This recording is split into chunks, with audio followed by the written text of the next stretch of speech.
Welcome to the Midweek Mailbag, your Detroit Lions midweek podcast where we answer all of your Detroit Lions questions.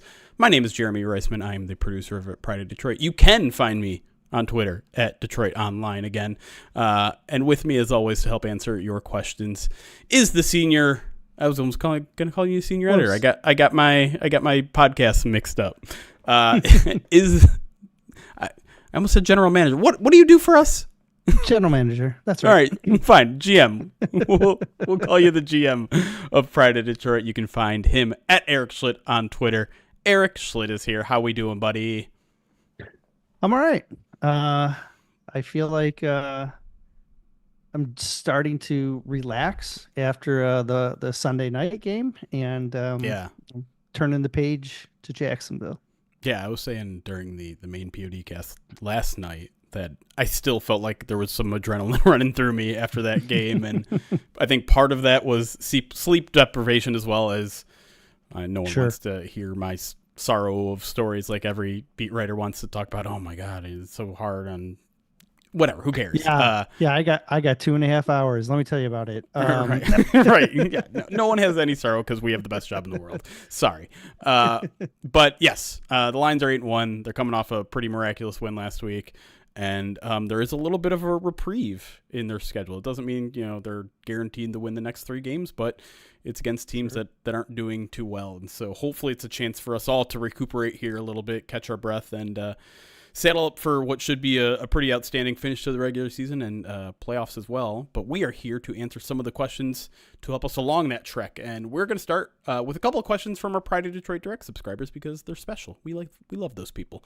And as a reminder, if you don't know what Pride of Detroit Direct is, it's our premium newsletter where we have special guests send in some opinion pieces. You and I do some videos weekly after the game for that. We do First Bite over there. It's a lot of really cool, interesting content that's available to you. And if you're missing out, you can go to pridedetroit.com/subscribe to join in on the fun there. But let's start over there. Or you can donate. That's right. This is Movember. And if you donate $100 to our Movember campaign, which you can find on pridedetroit.com's main website when you look for the logo with the mustache, every $100 donation gets you a subscription all the way through training camp next year. So you give to a good cause, and we give a little bit back to you guys for your support. So let's get to it. Brandon T., one of our Pride of Detroit Direct subscribers, says, had a thought come up on my ride home. Do we have a, quote, fast defensive players problem for our offense? And is there a counter that fits our offense to overcome it? So his argument is basically, you look at the Bucs game, you look at the Texans game, they both had really fast athletic linebackers. It kind of helped take away our running game. In particular, Al Shazier for the Texans was all over the place on Sunday night. So first of all, do you agree with that premise that fast, rangy linebackers could give this team some troubles?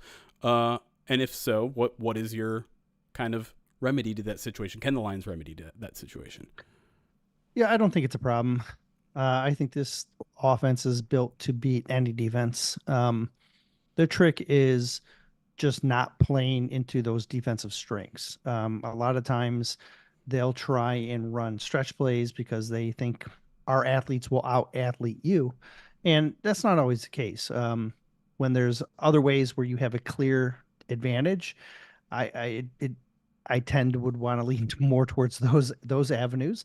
But you have to have some variety. You have to keep them honest. And when you try and run stretch plays on fast linebackers, linebackers tend to do well in those situations. And so, yeah, I don't think it's necessarily a problem because there's been other defenses that have very fast linebackers where they, it hasn't been an issue. But, I think defenses around the league are all getting a lot faster. And so it just happens. It's just, you can call a stretch play versus the Patriots. You can't call a stretch play versus Tampa. You know what I mean? Like you kind of have to pick your poison on certain plays. Yeah. I mean, and the simple solution is very obvious and something that the Lions do a lot. Like if you are going against small, fast linebackers, you have David Montgomery to run up the middle. You don't need to try the stretch plays. You out physical them. And that's what makes the Lions so difficult, right? Is you can force the defense to load the box with big physical dudes. Then you use those stretch plays. Then you use your Jahmyr Gibbs to the outside, which they did.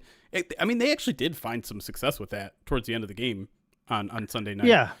Sometimes it's set up, right? Yeah, Like sometimes you're running a play to set them up so that they know, hey, if I'm going to hand it to Jahmyr and run a stretch and have those linebackers going downhill 100%, and then set it up with a reverse, and right. then you've got those linebackers all head one way, so there's always rhymes and reasons to why they do things. Yeah, and I don't think they'll ever completely abandon one strategy or the other, right? Mm-mm. Like if they're going against fast linebackers, it's not like they're just going to run between the tackles 100% of the time, right? They don't want to completely go away from either running back because they provide something special. They don't want to completely go away from one thing, especially when it is stretch plays like that, when you're getting your linemen out in space because you have a guy like Penei Sewell who's so special. And, I've seen a lot of people gripe about how he played on Sunday night because he gave up the one obvious pressure sack thing that turned into an interception, fumble, whatever you want to call it. But if you look at the way that they succeeded in the second half, so much of it was running plays right behind Penei Sewell. It's why when the Lions drafted him, you and I were both saying, like, this guy is going to be an offensive weapon. I know you don't think of offensive players like that, but he is so key to what they do offensively sometimes, whether it's screen plays or toss plays or whatever. They love getting that guy out in space.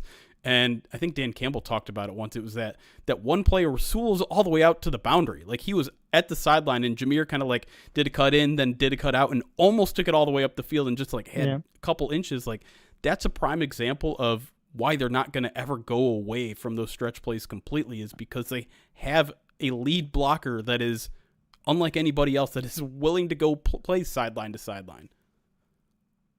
Yeah, and I think another part of the reason why they didn't switch him off of right tackle last week was because they had already installed, like 5 or 6 of those plays that were designed with him pulling out as the lead blocker.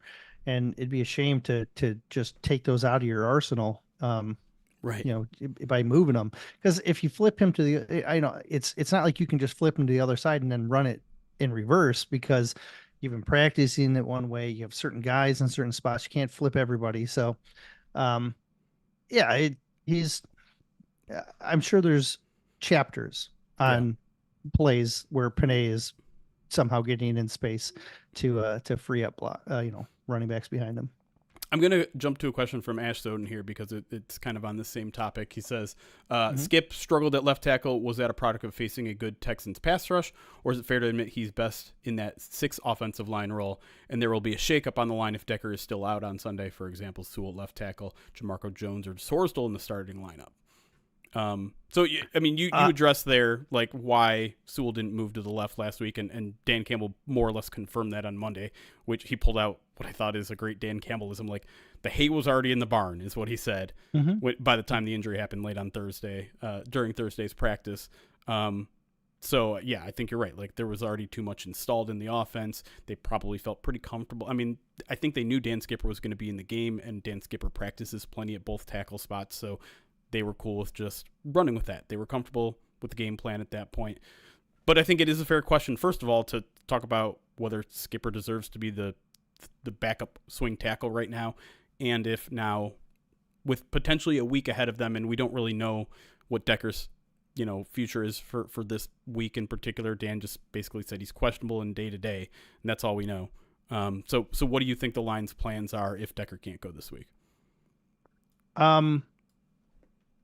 Unfortunately, my guess is they're just going to run him back, because I don't know if Jamarco Jones is ready, and it doesn't appear that they think Colby's ready.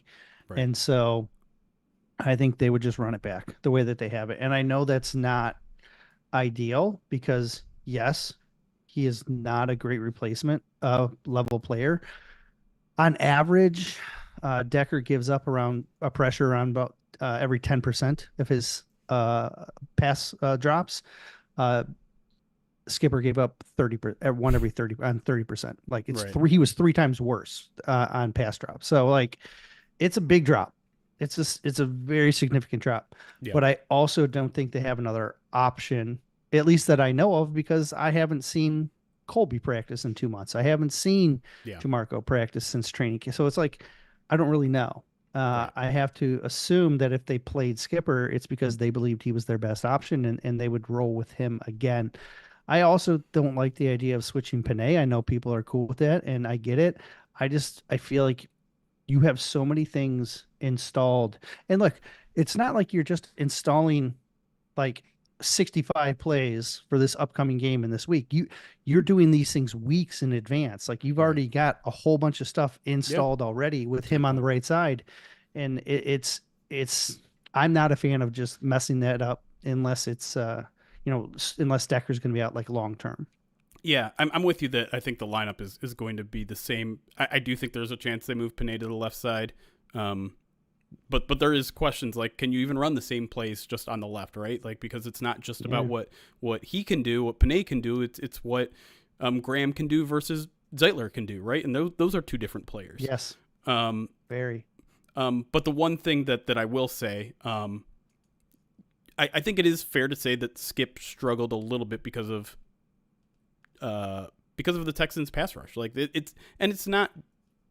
I think people disillusion themselves, maybe even myself a little bit, thinking like, oh, that Texans pass rush is not going to be as good because Will Anderson Jr. is out. But Daniil Hunter is a very, very good player. I mean, he did something that we don't see very often to Penei Sewell on a pass that probably should have been Jared Goff's 6th interception of the day. He's a really Side note talented on player. that. Yeah. Oh, sorry. You had mentioned that he played about 33% of his snaps on the right side and 66 on the left. We talked about that last week. Yep. It flipped this week. It was 66 against Skipper and 33 against Sewell.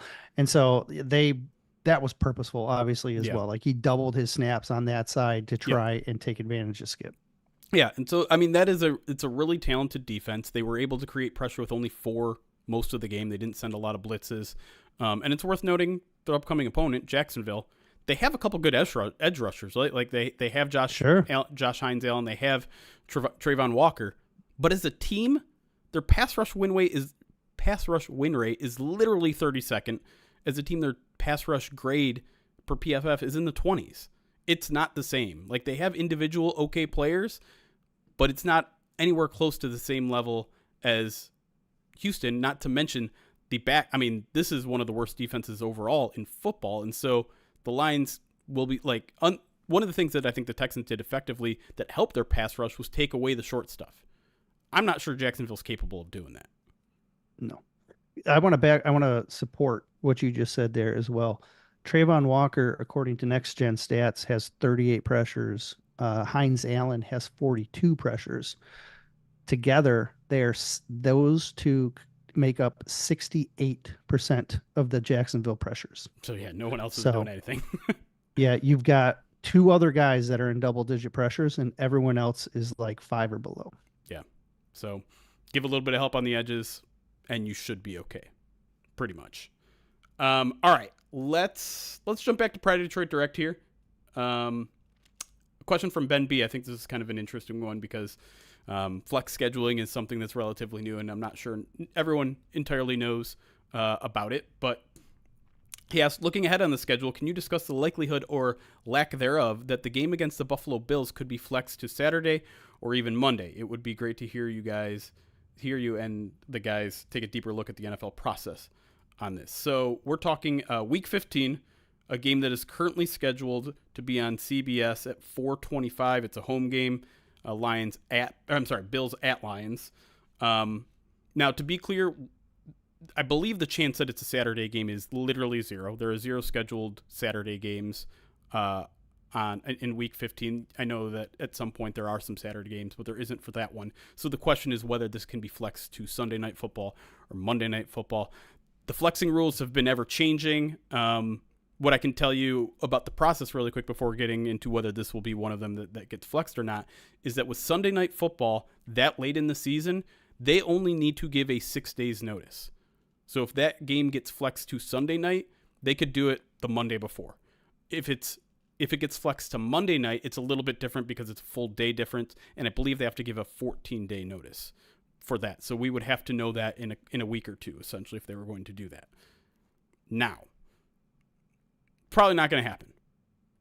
And the very simple reason why is because as of last year, NBC and Fox get to protect one game a week that says, you're not flexing this. This is ours. We want this game.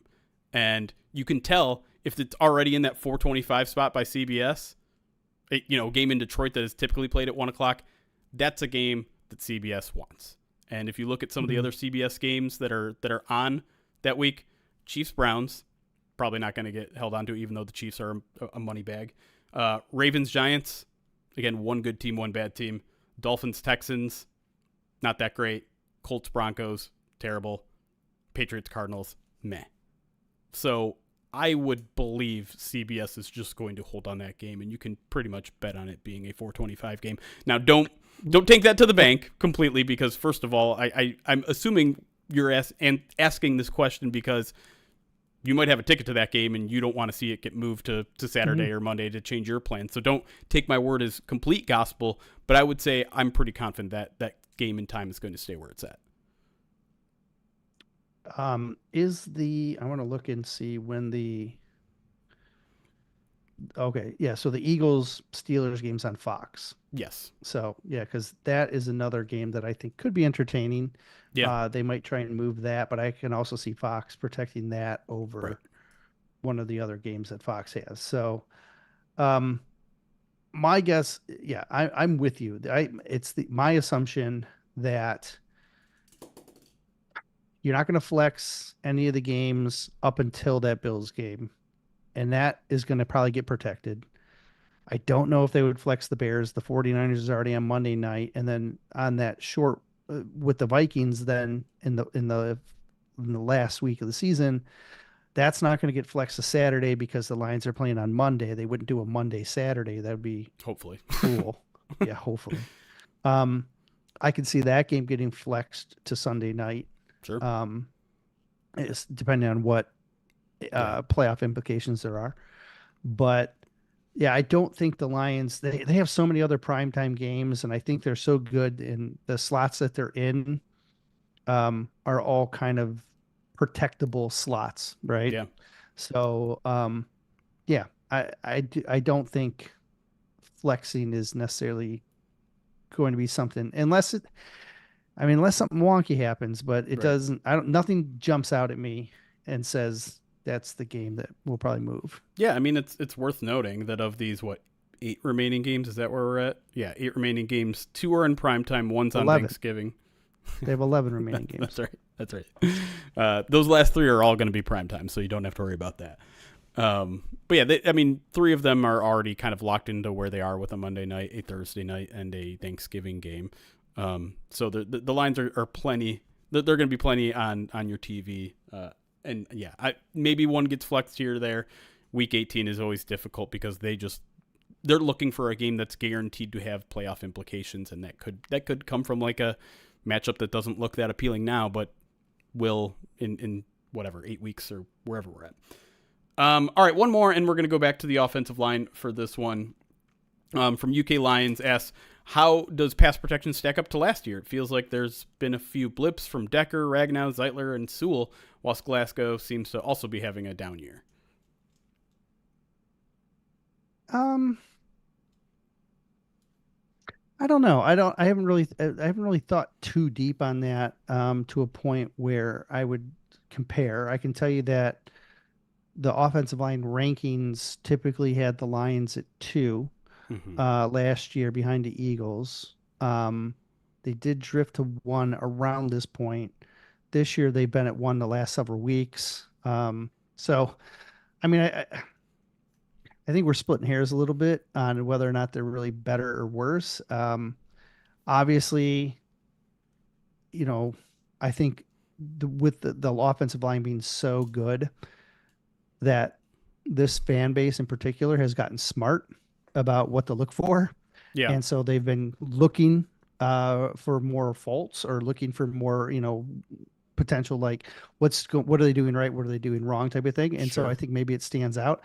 So I'm not 100%. I'm not 100% sure. I mean, my gut says maybe the pass pro is a little worse. But I think the run games also, I feel like they're blocking better in the run game. Whether they're more efficient, it feels like they are. Well, and I think that's also something to consider, and we're going to talk about this a little bit later, is recently they've been playing a lot of really good defenses. Like, Yeah. really good defenses. They faced the two best defenses in the NFL. Yeah, And I mean, in the past, yeah. Texans, Vikings, and the Titans too, right? Like, the Titans have a good defense. I know people look at that team and think they're terrible. The Packers have a decent defense. It hasn't been easy sledding, but there are certainly stats to suggest the pass blocking and the run, and even the run blocking. I'm with you. The run blocking to me has been relatively fine and okay. The run efficiency has been kind of so-so in the past month, to be quite honest. It's been up and down, but I think the run blocking in general has been fine. But like, if you look at the overall PFF pass blocking grade, and granted this includes tight ends and wide receivers for the entire team, the Lions sport a 69.2 PFF grade, which is 15th in terms of pass blocking. And then if you look at something like pass block win rate from ESPN, they're 9th. And so we have a pretty high standard of this offensive line, thinking they're a top 1 or 2 unit, and to see them just barely above average in PFF grade, just barely rounding out the top 10 in pass block win rate, I think it's fair to say that they're underperforming to our standards. But calling them having a down year is maybe a little bit harsh, because we just have like these outstanding standards for this team. Decker, I think, generally has been playing good. It's just, I think you probably noticed this most last week that his play was good because Skipper's was not. Glasgow up and down for sure, but I also think Zeitler and Frank Ragnow have been outstanding. Like that right three should both make easy. Yeah. The right three is outstanding. Like, to me, I don't think you can name a center, right guard, and right tackle that are anywhere close to those guys' level of play. There are some concerns on the left side, but again, I just think our standards have gotten so high that we're like we're worrying about something that is not entirely a big deal. Because to me, if you look at this entire the season as a whole, the only time I would say that the offensive line was a legitimate issue was last week. That's it. Like, I can't think of another game where it was constantly an issue, that they were consistently getting beat, that the run game not only was the run game not working, but there was constant pressure. That's only happened in literally one game this year, in my opinion. So 2 things I want to point out. One, I want to go back to the defenses that we were talking about. Mm-hmm. If you look at DVOA defenses, Minnesota's number 1, Houston's number 2. San Francisco, which we'll play later, they're 5. Tennessee is 11. Green Bay's 12. Arizona's 14. Seattle's 15. That's top half of the league defenses. You faced 6 of your 9 games have been against top half defenses. Yep. So that's not unsurprising. Chicago's probably pretty high on that list too. Chicago is. Oh, I lost. I guess not. You scrolling down. 13. Okay, there you go. 2 games against Chicago. Right by Green Bay. Yeah. Here's why I want to stick with DVOA and shift to one that we don't talk about as much, but I think is really significant in talking about run blocking, and that's adjusted line yards. Yeah. Lions are number 1 in the NFL in adjusted line yards, and they're the only team over 5. Everyone else is below. Lowest team in the NFL is around 3.5. And what they do is they factor all kinds of things in: blocking, running backs, all of it. But the Lions are also the only team that ranks in the top 10 in all of the subcategories. All right. If you just look at running backs alone, they're the 4th best running back tandem, 4th best running back backfield in DVOA. When you talk about power ranking, so power is situations where it's like 3rd or 4th down, 2 yards or less. When you gotta have it, can you get it? Yes, they're doing 6th in DVOA. Stuffed rank, stops at the line of scrimmage or behind the line of scrimmage. Lions are exceeding that 85% of the time. They're getting out of that no problem. So they're 4th best in the league there. When you get to the second level, they're 3rd best. When you get into open space, they're 8th best. So they're the only team in the NFL that's in the top 10 in all of these like running categories. And that's the whole combination of everything. So I think we're a little spoiled. And I think we have extremely high standards as fans, but this is, even if there's a tick back here, they're a tick up here, it's still the best offensive line in football. Yeah. I think you're mostly right. I'm not entirely sure if they're still the best offensive line in football, but Oh, okay. Who's better? I don't. There you go. You're putting Lions me are on the the best. spot. I know. Well, Um, you say a blasphemous statement like that, and I have to find out. I mean, the Eagles are playing pretty well even without Kelsey this year. But we're going to talk a little bit about the rest of the NFC and a whole bunch more, including our mid-season Detroit Lions MVP, what the Lions do with some secondary pieces coming back, and a whole lot more when we come back on our midweek mailbag. We'll be right back.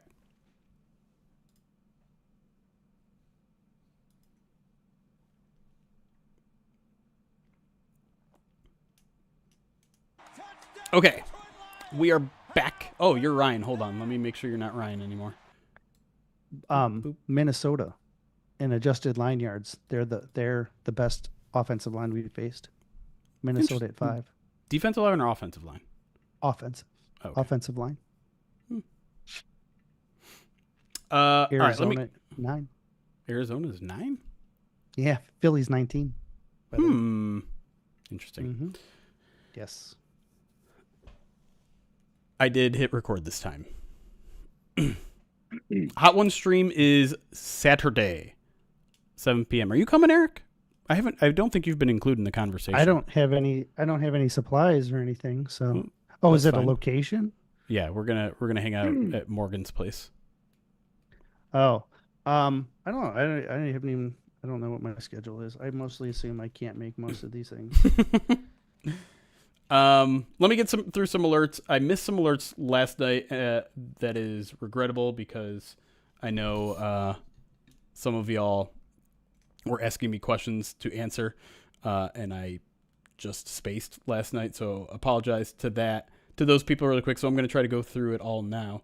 Oh, look, I see some donations that are in our thing. Hopefully that fixed. I don't think we haven't gotten a donation yet today, right?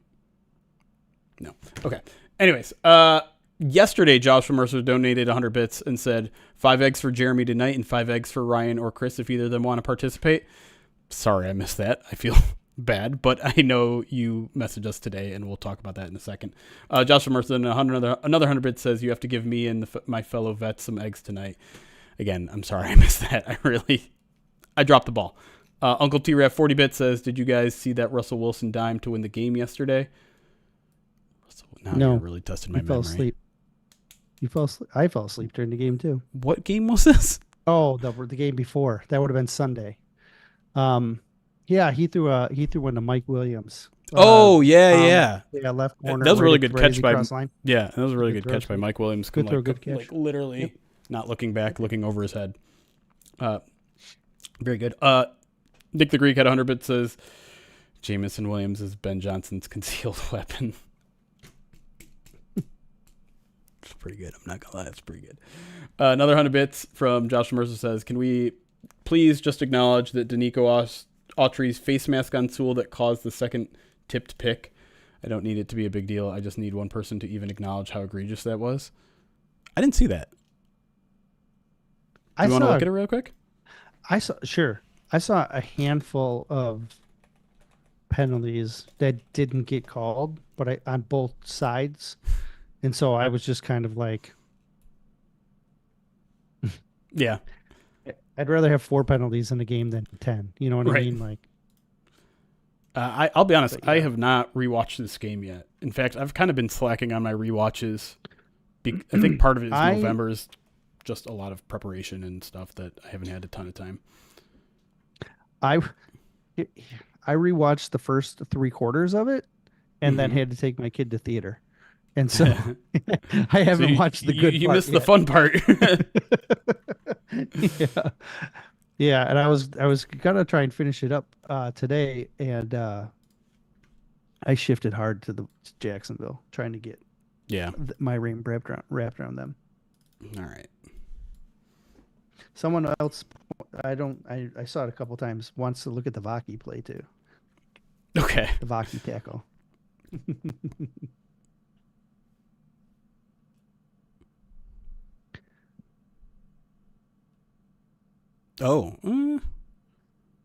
Let's see if the other angle gives us a little better.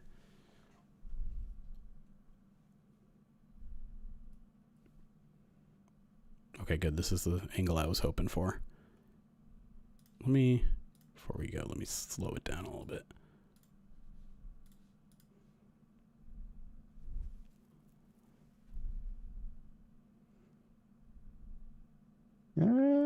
It's in his collar. That's in his collar, which is legal.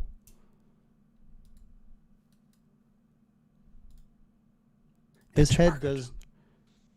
head does move up, which is why I think it's easy to mistake that as like a hands to the face call. Wait, so did Jamarco Jones run a route on this play? Oh no, yeah, he chipped. This was his one play. Watch, he comes down and he chips the end and then flares out. Chip and then flares. Throw it to him, you coward. Where is he going with this ball? He's going up here. That's going to be a tough throw. Got to float it over that linebacker's head. I mean, is that really where he's going? He could be going to Khalif. Is Khalif really open here? No, I think he's. No, he was going second level. Yeah. He had JMO on his mind, man. Yeah, he sure did. All right. Vaki had 2 tackles, both on special teams. Just, it's not one, it's the other. Very easy. Touchback. This is one of them. There's one.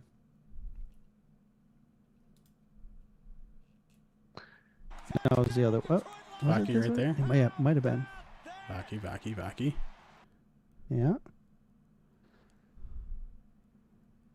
Yeah, that's the one. The ability to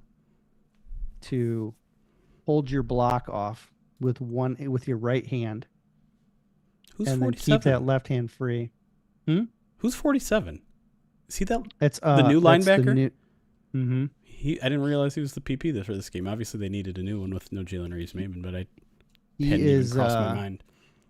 He played more snaps than Boplin too. Like, I think they look at him. He's a special teams like savant. He's been a big special. All right, watch. Engage, right hand, push off, disengage, get that left hand out. That's beautiful. That's just beautiful. Look at 23. Look at 23 with his hands in the air. Boom. Oh, he's like, oh, I got undercut. Too bad. That's pretty good. Ezekiel Turner. Yeah, Turner. Good stuff. I would 1,000% recommend NFL Pro. Not even a question, because you actually get a ton for it. I think it's either 80, it's somewhere between $80 and $100. You can watch Red Zone, which is a huge thing for me with an NFL Plus premium subscription. You can watch local games on your phone if that has any sort of appeal to you. Then you also get the All 22 that you can search by play like that, which is huge. You get a statistic bank, which is also very impressive and nice. It is the best product that NFL has put out ever. Outside of like the actual game itself, the actual game of football. It's fantastic, and I'm not being paid to say that. It is my legitimate feeling. For someone, if you followed me on Twitter long enough, you know how much I hated what they had done to NFL Game Pass over the past 5-6 years. I was very outspoken about it. And so you can trust me when I say that is worth your money. 100%. All right. More alerts here. Sammy Boys, thank you for the Twitch Prime yesterday, who said, what a win, let's go. Dama Vila, thank you for subscribing on YouTube. Matthew Cunningham, subscribing on YouTube, appreciate that. I Need Snacks, thank you for the sub on Twitch. Shredder's Rage, 16 months subscribed on Twitch. Joshua Mercer, 100 bits, says, we doing 5 eggs each tonight? Eggs for Eric's kids at the end of the stream? I don't have any. You don't have any eggs? No. I usually do. I usually have like 2 dozen in the house because we cook them on the weekends, and I'm actually out. And I knew that you pre-warned me too, and I completely spaced on buying them. So I have to compromise because I don't have them. I'll have to come up with a solution. Some Uber One, Eats that man some eggs. so I can do. So I realized this like a half hour before we were supposed to go on, and I was like, all right, so what do I have to do? Um, I was thinking either A, I could have to do something like a Bean Boozled or something like that because I have this error. Mm-hmm. Or I was thinking I could save up some eggs and then do the my kids get to pelt me thing again. Yeah. But because I don't have the eggs, I would double whatever is whatever I'm owed. So like let's say so if I'm owed 5 right now, now I'm owed 10. And then we'll You're paying bank those interest. yeah, kind of, right? Because this is my error. Late fee. So yeah. So do you want me to do something stupid tonight? Do you want me to bank them and pay interest? I will do. Look, It's completely up to Joshua. Let's leave it Yeah. in the hand of Joshua. He's the one that Yeah. donated the large amount. So this is my error. I neglected because we have them in the house all the time. So I don't know why. I just didn't. I didn't check. So I'm willing to double it up and have my kids help me, or I can do something tonight if he prefers that. I can commit to 10 eggs. I don't really want to take a shower tonight because I already took one, but I'm willing to do it. If you want that too, Joshua, or we can. No, save it I'm for not. another I'm time. not gonna. I'm not gonna make you. You don't have to double anything up. No, I'm not gonna double. But he said 5 for each of us tonight. He donated addition? a lot of money. Oh, he in addition to the 5 that we already have, or am I getting an additional 5? Or No, are we you were talking about the both 5 I already we have? were both already owed 5. Oh gosh. Okay. Wow. Yeah. Look at Josh. My pet My spider is goodness. doing fine. I don't know where he is. Ever since he crawled across my face, literally my chin yesterday. I have He no probably idea ate where he them. is. He probably ate them at night. Ooh. That Zazu happens. did- You eat. Oh, I ate No, them. you eat Yeah. like you eat Yeah, I like heard that 4 or stat. 5 spiders a year, That's right? that. Something like that. I But you don't know. I feel like okay. So quick story time. Before I knew that stat, one morning as a kid, I woke up and my mouth was black and tasted terrible, and I had no idea what it was, and I was freaked out. I'm like, am I dying? Is like what happened? And I never got a straight answer. Like my mom didn't know what was going on. And then I heard that stat, and like suddenly that trauma moment from my child is like, oh my God, I must have eaten a spider or something. Just crunched it.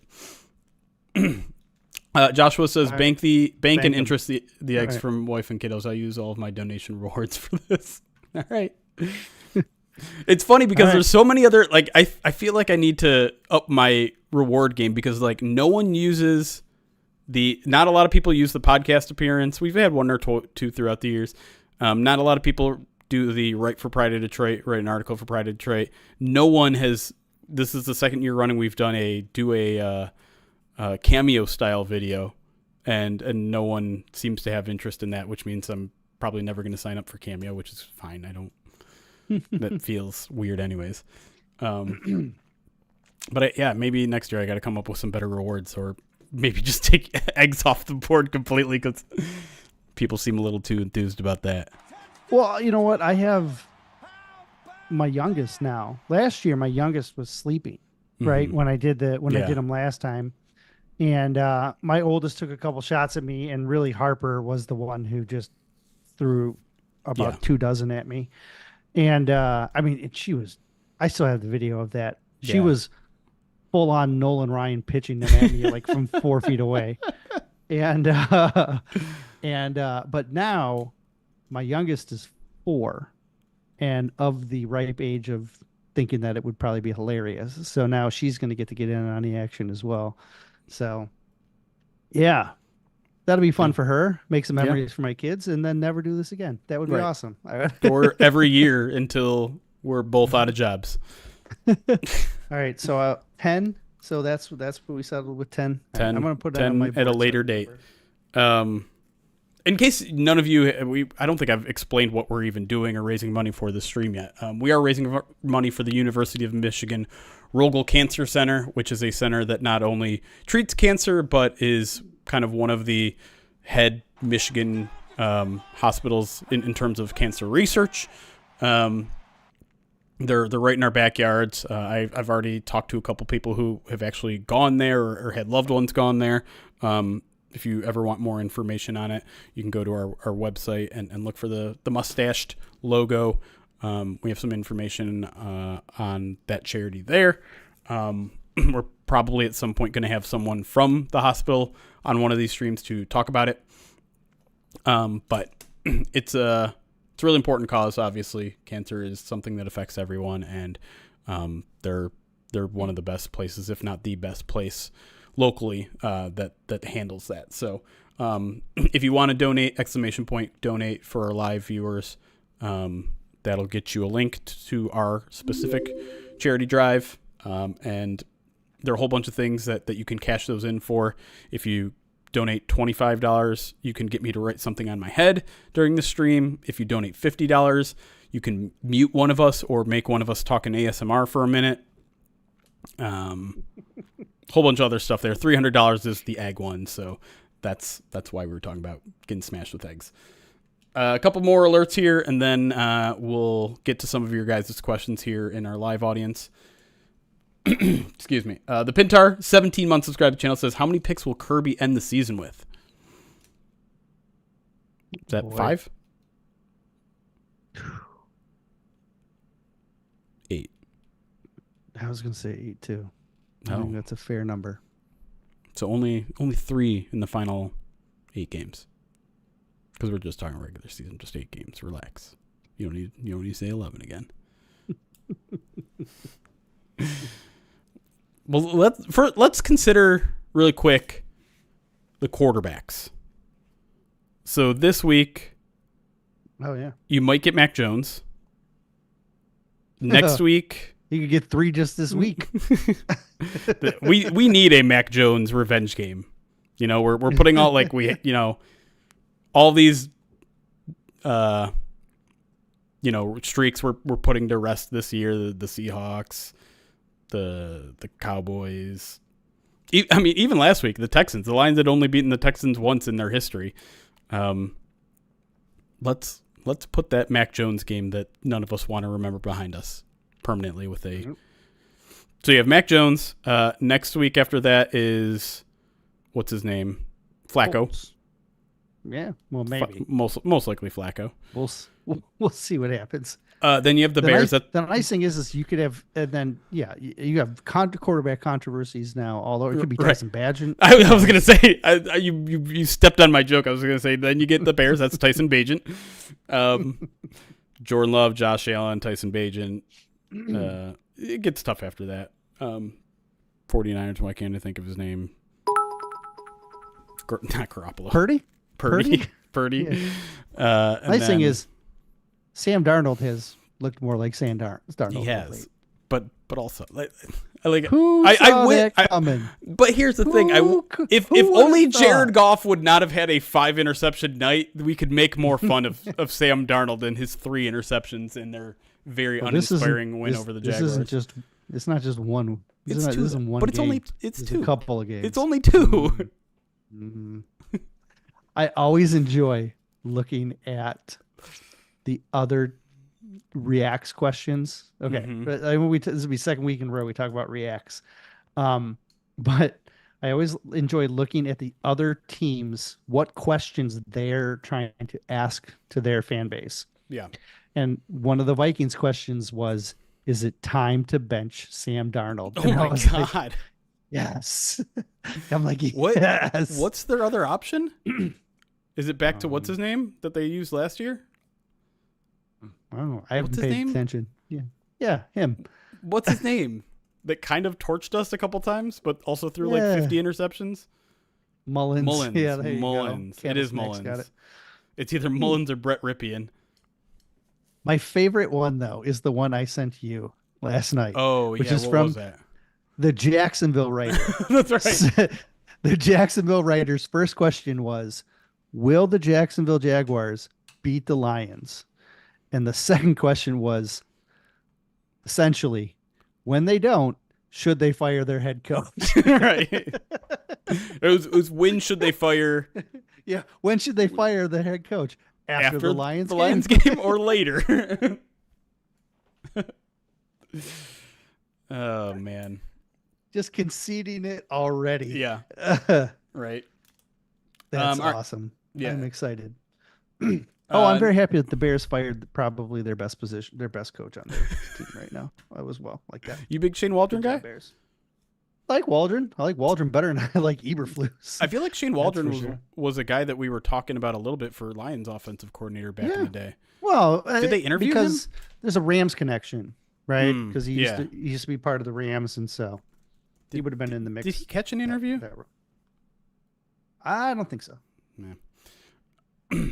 But I know there was some trepidation with him from the Seahawks days. I know he didn't have the greatest reputation with Seattle. Oh, and he's burned right now. I mean, he's going to have to be a quarterback's coach before he can do anything. Where has he been?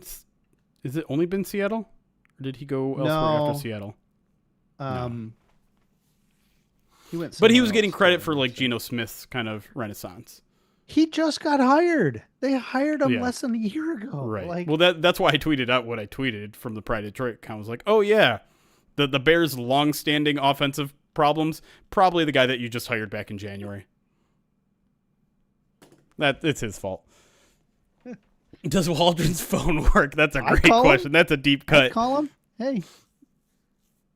Oh, I would call him and try and stupid alerts. Just see what kind of information he'd be willing to give out. Just like I'd be calling every coach that's been fired and been like, hey, would you like to advise us for 1 week?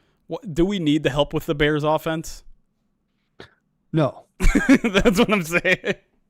But yeah, that you saw the radio clip, right? Where he was talking about called the phone. into and the offense works as well as your phone. Jesus, like that's radio callers are radio hosts they can be awfully brutal, mean when things are not going right. Coaches don't have to give you your time like that. You realize, like, there is no contract that says you have to do these radio appearances. They are doing that. I'm not saying out of the kindness of their own heart, but like this is why Detroit separated from 97-1 back in the day, was because of how they treated the employees. Right. And then, eventually they paid enough money that the Lions forgave them, apparently. Right. Because they have a bunch of new contracts that they have to pay for. Yeah. And Meyer can only give them so much money. That's right.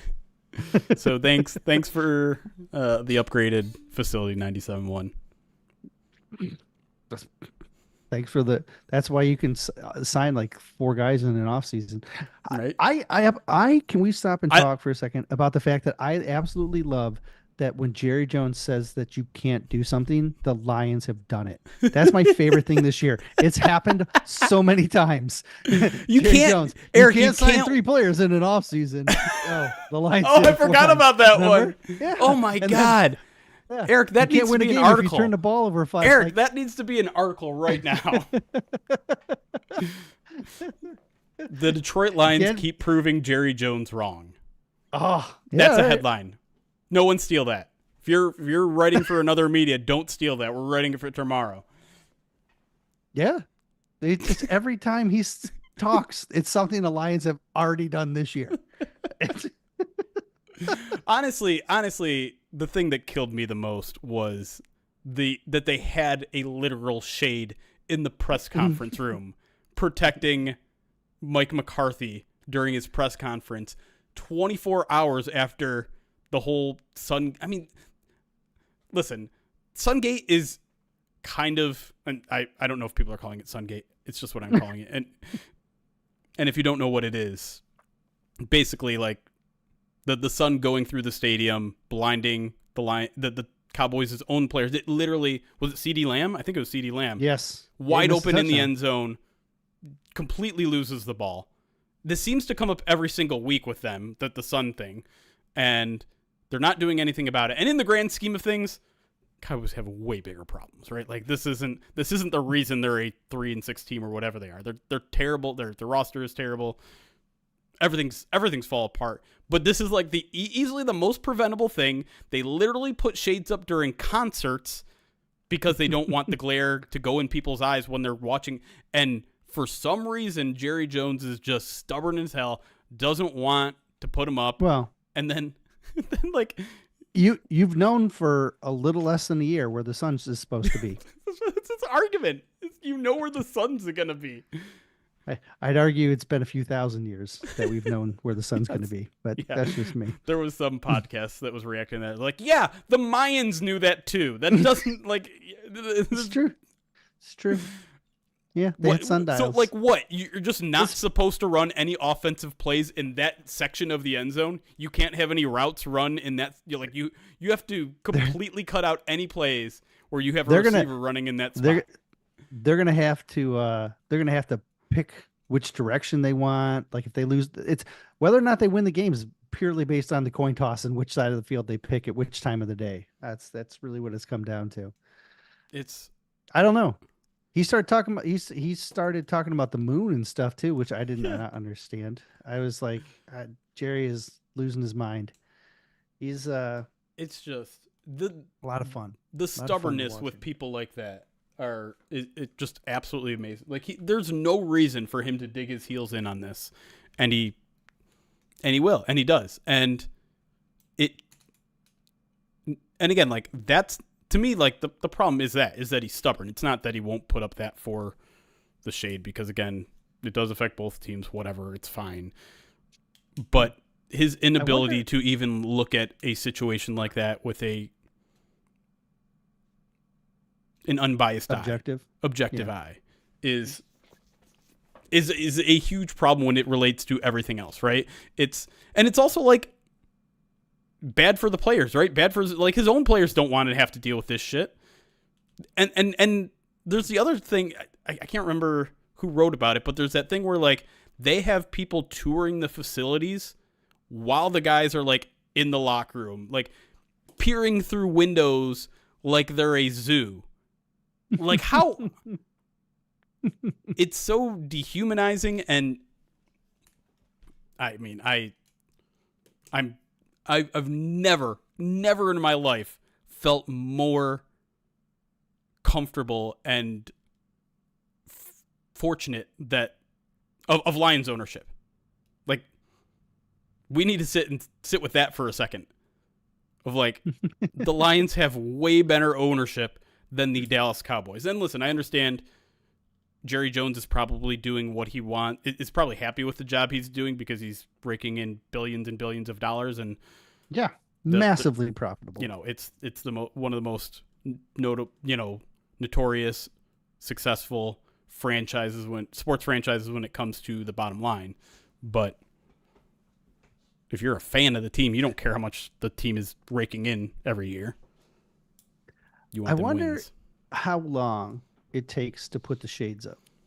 Like, I wonder if they could be like, the shades are up, and then as soon as the other team goes on offense, it's like down.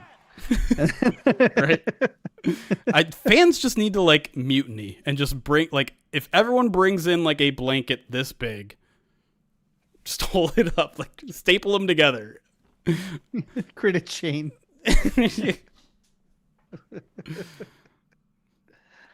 and then have it all spell out sell the team Jerry while blocking out the sun. That's on you, Cowboys fans.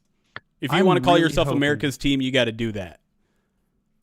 I've heard I saw the Eberflus stuff starting to come up in Chicago, but I was very happy to see Adam Rank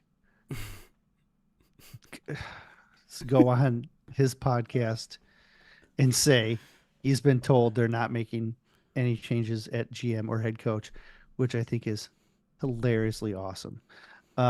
Is Rank still at NFL Network or He's on NFL.com? their fantasy thing or something like that. So I was just thinking about them the other day, and I'm just like, man, if you want people to respect you, you got to like start looking at the Chicago Bears objectively every season. You can't go in every season and be like 12-5. I'm sure he's I bet he's like an terrible. actual good analysis. Like, but like he just has such a blind spot for his own Chicago Bears that it. If you're a Lions fan, it overshadows it. You're just that guy to Lions fans. You're just a guy who was way too optimistic about the Bears every year. I mean, it's a shtick, right? But like, Yeah, but it costs you credibility. yeah. I mean, I've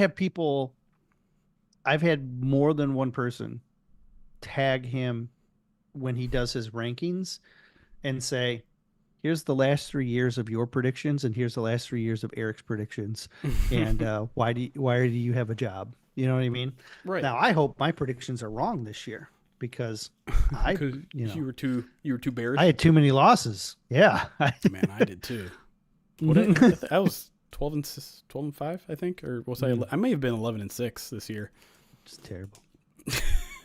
I had 13. Well, and 4. but my rationale was actually decent because it was the schedule is going to be much harder. The division is going to be much harder, which both of those things turned out to be very true.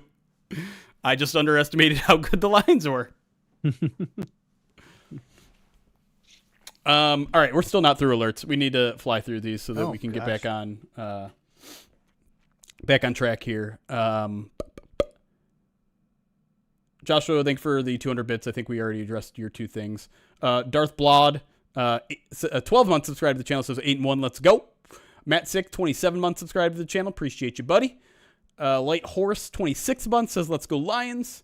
Colonel Crunch, thank you for the follow on Twitch. Joshua Mercer, another 100 bits, says 10. If you're doubling up, I got 1,600 in rewards for nothing but eggs for those kiddos. I want an Erik omelet.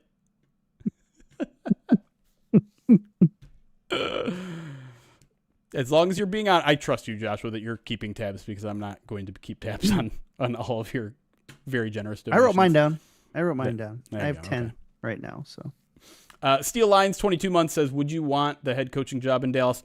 Hell no. I mean, I don't want any head coaching job because that's too much for me. But if I were a coach looking to get a head coaching job, like Ben Johnson, if that was Ben Johnson, I would want nothing to do with Dallas. No Dallas, no Chicago, no Panthers. Like, there's a lot of owners you want to avoid. You don't want to do Chicago? No way. Why? Have you seen the dysfunction that they've shown? Like, you'd have to do a full sweep out. Like, you'd have to wipe them all out. And I don't think they're ready to move on from their GM. I think their GM has stacked up picks. Poles has done an okay job, honestly. And I think that's why the next guy is going to be married to Poles. I don't think you're going to get this full new slate. I think you're going to be Poles' third coach. Yeah, and if you're mixing regimes like that too, like I think again, you like look to the Lions as an example. Like they lined up quarterback, GM, coach, all new at the same time, and that's the way you should do it. Chicago has been, everything is all it keeps changing. Yep. Yeah, like when one's expiring, then you're like, oh, but I got to re-sign him because because like, oh, we just got the new quarterback, so now the head coach gets another year. Like, if you're rebooting, do a full reboot where everyone is on the same page from day one. Yeah, it's all disheveled. There's no way I'd want to go to Chicago. That's fair. No way. Dank Ample, thank you for the 17 months. Says your thoughts on who would win a game between the Bears and a team of 11 Roombas. So the Roombas have to play on offense and defense? It's only if it's a team of 11 Roombas. I don't know if the battery is going to last a full 3 hours. That's tough. Like, do we get a recharge at halftime? Of course. Okay. Yeah. Is that enough to last another 2 hours? Here's what I'll say about the Bears. I don't think they're going to be a complete pushover this year just because of their defense. That defense has given the Lions trouble, and Ben Johnson in particular trouble, the last couple of years. The offense is terrible. The offense is real bad. Really? It was real bad. But we were having this discussion in Slack a little bit. It has been a little bit frustrating that the Lions have had to play the Bears at the back half, both the games against the Bears in the back half of the season. So they're getting the Bears that are probably going to be at their best, right? Like, I imagine their offense isn't going to get worse than it has been by the time the Lions face them. When's the first time they face them? Oh my God. Thanksgiving, right? Thanksgiving, yeah. Their back end is horrible. They might not win again. Oh yeah, they have the literal toughest schedule in football by DVOA. Packers, Vikings, Lions, Niners, Vikings, Lions, Seahawks, Packers. 0 wins. Yeah, it's terrible. Yeah, that's why I wrote in they're done. in the rooting guide. I was like, hey, if they don't win against the Patriots, their season is done, because that is by far the easiest remaining game on their schedule. And lo and behold, they lose to the Patriots. So yeah, no, they're toast, 100% toast. I do think they'll play the NFC North teams hard, but maybe they squeak out a win. But I don't expect their offense to suddenly turn a corner. It might get better, but it's not going to like turn a complete corner here. All right, we've had some donations. Oh gosh. So let's Viking. Oh, go ahead. I'm just staring. I'm now intrigued by the NFC North remaining opponents. We got a $415.02 donation from an anonymous person who says, "It's amazing." Another egg, Erik.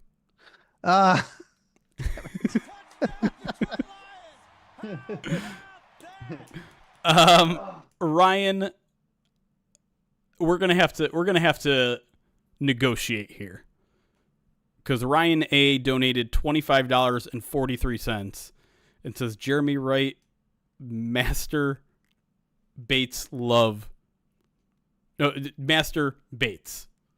is what you want me to write on my forehead, and I'm going to veto that because of obvious reasons.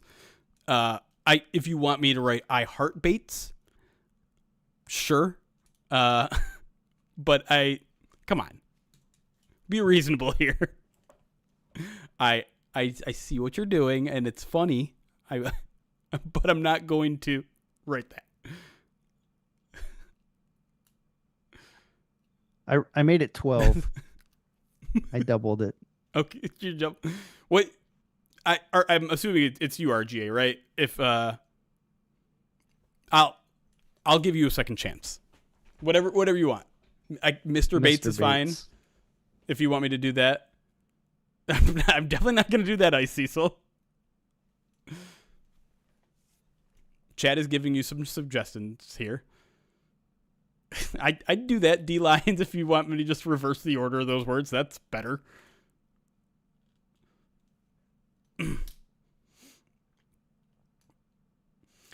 I don't think we can do Legatron. Wasn't there already a Legatron? That Rams kicker. Mm-hmm. What was the Rams kicker's name? It was Zierlein. Right? Zierlein, that's right. No, I'm not going to do anything that has those two words in that order. Let me be clear. I like Kickmaster Bates. That's no. That's clever. It's a good. It is clever.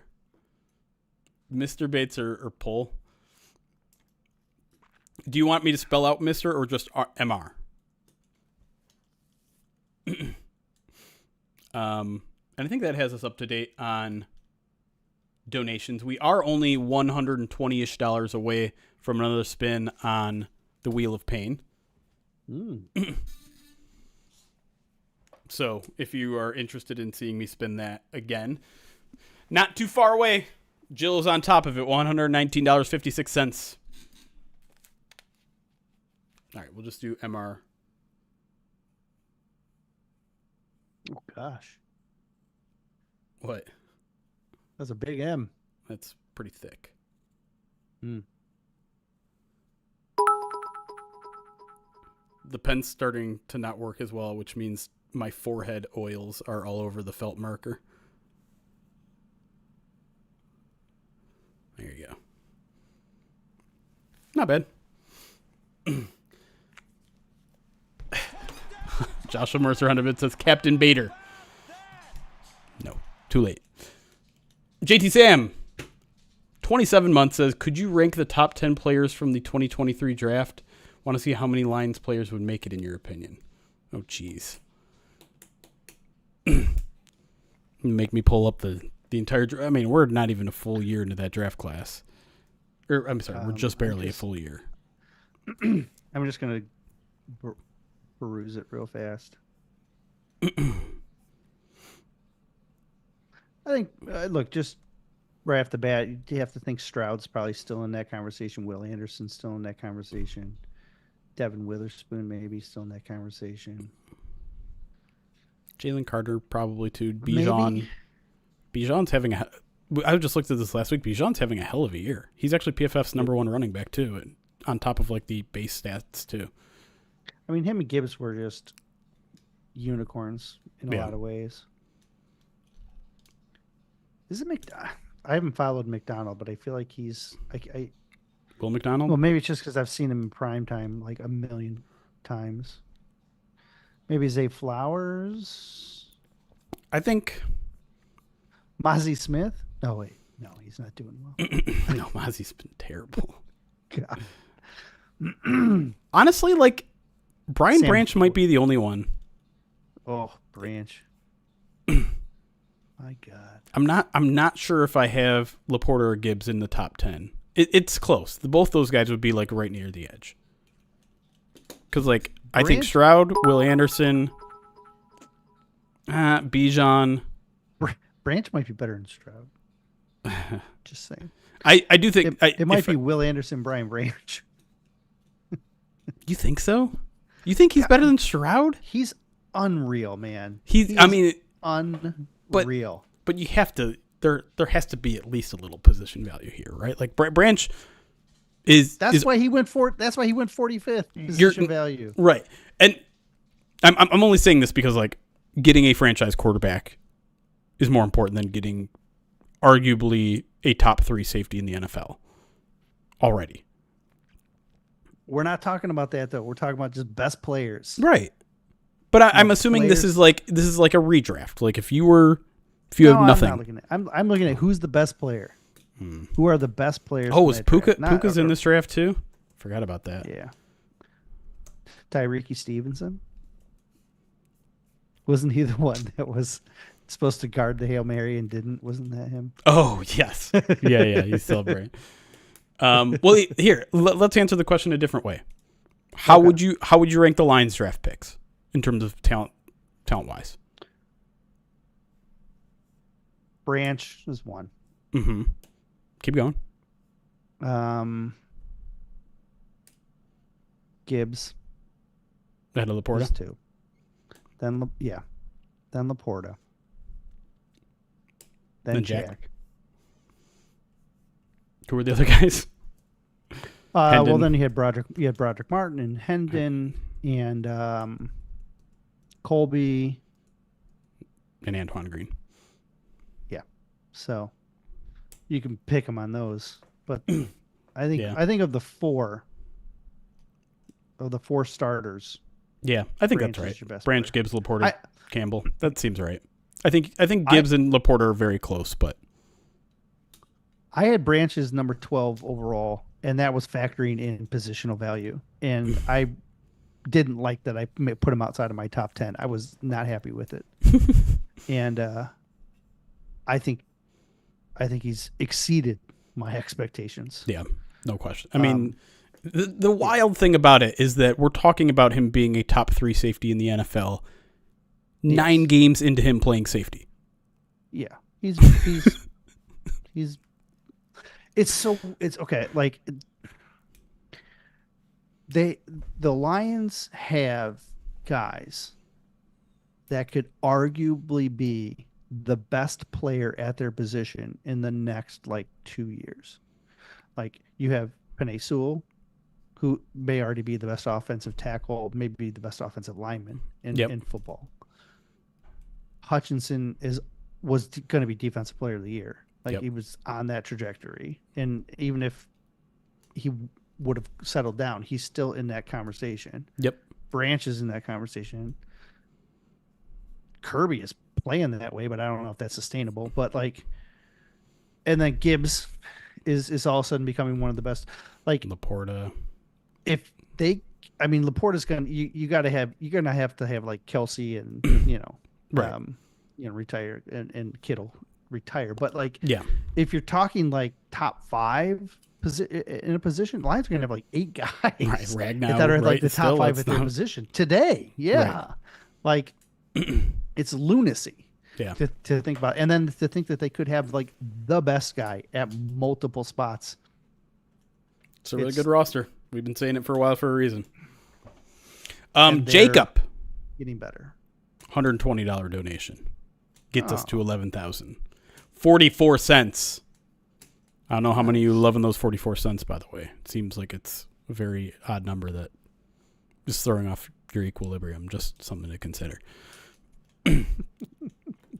Yeah, so that means we got to spin the wheel. I need to adjust the wheel real quick because the wheel is currently set to extreme wheel of pain levels, which we are not going to do because that's every 10,000 that we raise, not every 1,000. So let me get that spinny wheel adjusted here. All right, so we'll do pickle juice. We'll do bean boozled. We'll do up downs. We'll do, what else I got over here? Bugs? We're not doing dog food. Absolutely not. I'll do a dog treat. I'm not doing what I did last time. Did you see me eat the dog food? No. Is that what was in that jar when the spider tried to No, steal the that's food from that's you? the pickled pig's feet. I still have that by my desk. Well, don't open that because that attracts spiders apparently. Apparently, no. Just drip a little bit on your face when you go to bed.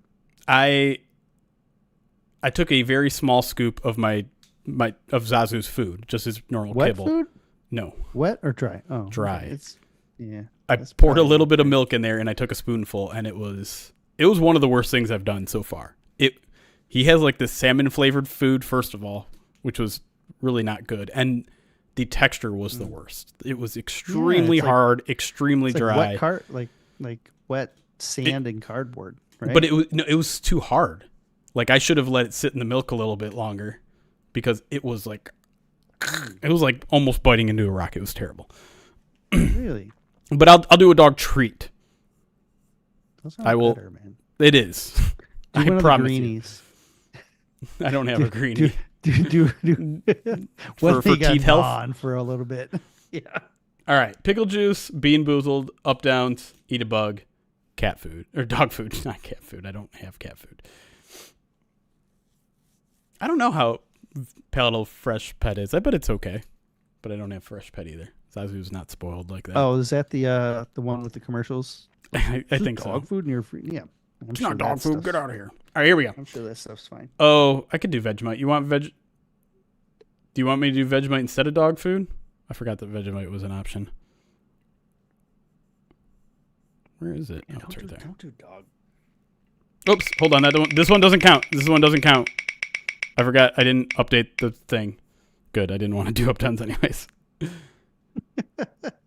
not going to do dog treats with Vegemite. Absolutely not. We're just going to do Vegemite again. All right, here we go. 3, 2, 1.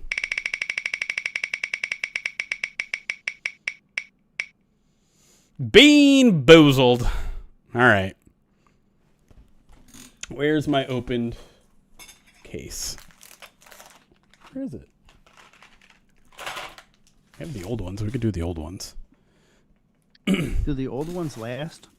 I have no idea. Do they taste like even worse? Maybe. Do they expire? All those are great questions that I don't have the answer to. Where did I lose? Because I think I have some still from left over from last year. Yeah. Also, I can smell that one that I took in my spice cabinet. Now, I don't know what triggered it. Maybe it was just the subconscious knowing that this was all starting again. But now every morning when I take out the salt and the butter, it catches my nose and it gets me like up in the sinuses, like, oh, it's just Terrible. All right. So do we want to do the old ass Bean Boozled from last year, or do we want to dive into the new one where I still haven't done? Did I end up getting Wet Dog, or did I do? Was it top? I think it was banana, right? That's the new flavor. I did get Burnt Rubber, which was terrible. The old ones are fine. All right. We'll take. They're probably going to be hard, I imagine, because like this is open. Like there's no like zipper or enclosure. It's just been open. Oh, what? How about I'll take 2 old, 1 new, because it seems like Chad is split.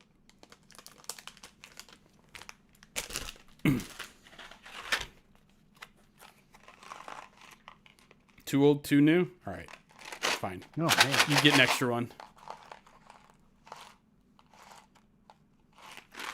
Oh, I lucked out. I got one of the toothpaste ones. All right, here's the old ones, which are the brown one is either liver and onions or cappuccino. I think Liver and the onions is pretty bad. ones is the one that set me off. And this is booger or juicy pear. We'll start with that one. Booger. Definitely a little. Oh. Oh. Ooh. Ooh. That like tastes rancid. That might be like. That might just be spoiled. That just might be expired flavor. It's juicy pear. It's juicy pear, but just been out for. Oh no! It's fermented juicy pear. Oh man, That was really bad. the people really like it though. Good job. Liver and onions or cappuccino. I don't think you're gonna know if it's which one it is at this stage. No, it's liver and onions. Oh,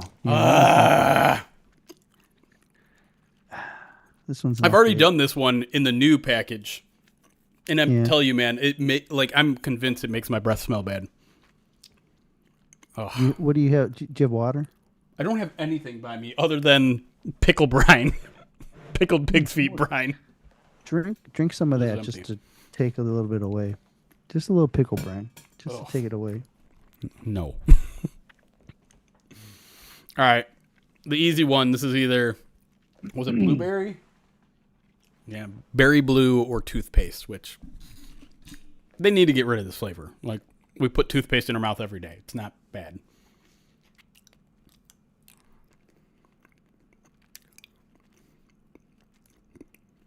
Toothpaste, which is honestly welcome after having liver and onions in my mouth.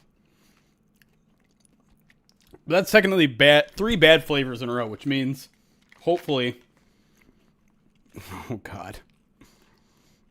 Not entirely sure whether this is dead fish or strawberry banana or Oh, put that one back. barf that or one peach. back. It might be barf or peach. I can't really tell. They're pretty much the same colors. Put that back. No. Put that back. Pick a new one. Why? Oh, because it's gonna be dead fish. Dead fish is, I don't know, like the wet bandage one or old bandage. That's pretty brutal too. Old wet bandage. Old wet bandage. I assume if it's an old bandage, it's probably still wet. Get your pickle juice ready, just in case. It'll help. All right. I don't know what this one is. It's either barf, peach, dead fish, or strawberry banana.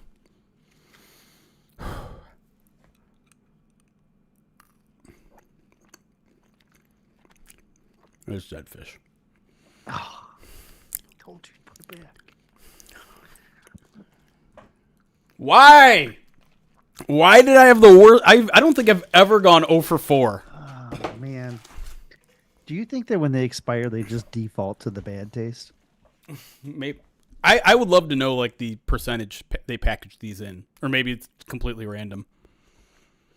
But I feel like based on my record, it's like 66. It's like 2/3 bad, 1/3 good.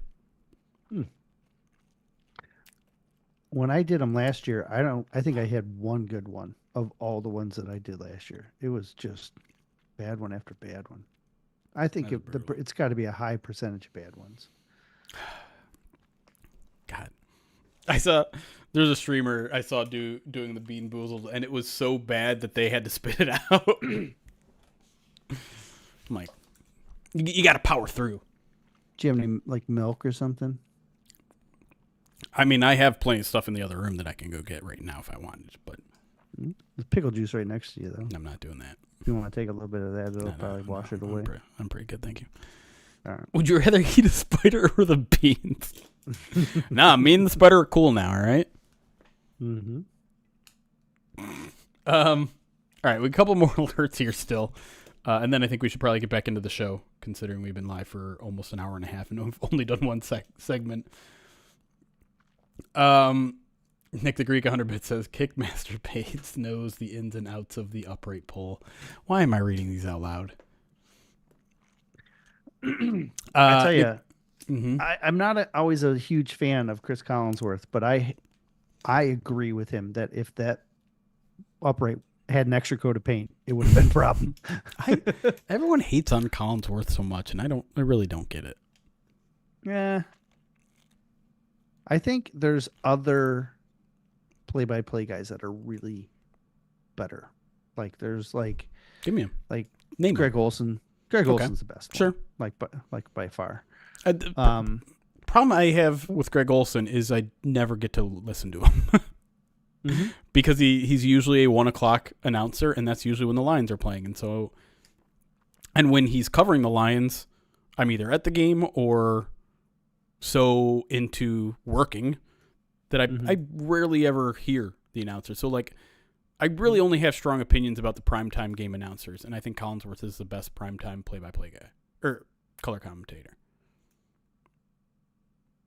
I actually don't mind Herb Street, but I don't like him paired with Al Michaels. I think that because Herb Street so actually awkward. cares, and Al Michael is checked out.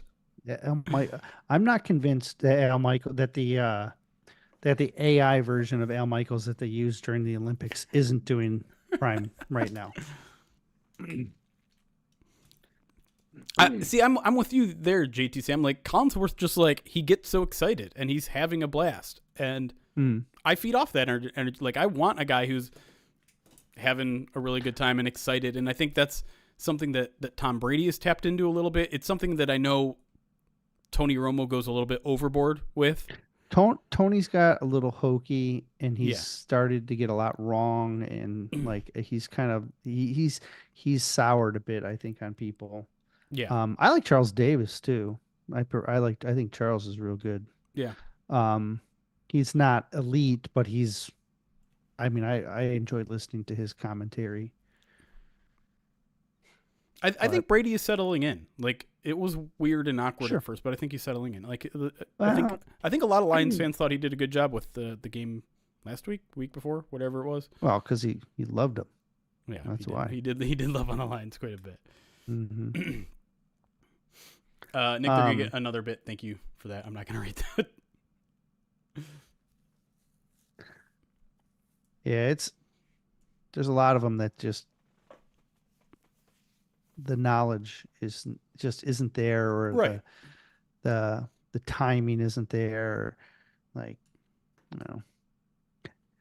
you get spoiled listening to Dan too do the play-by-play. True. So that certainly he sets the again high.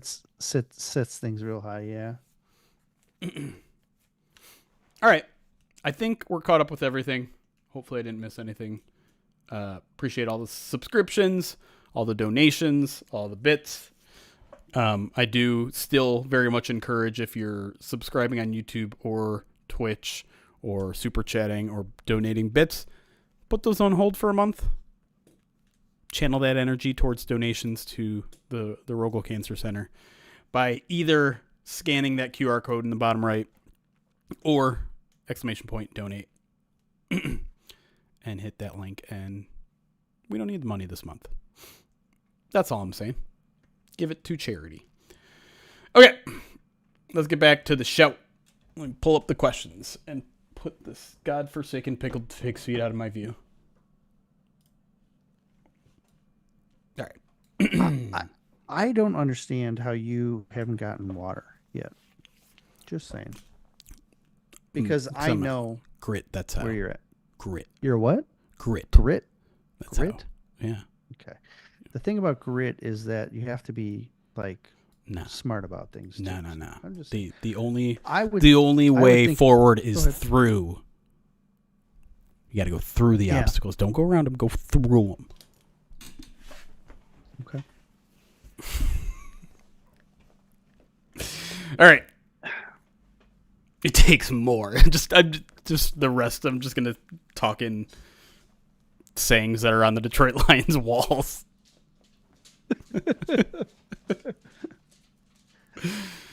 All right, here we go. Hey, buddy.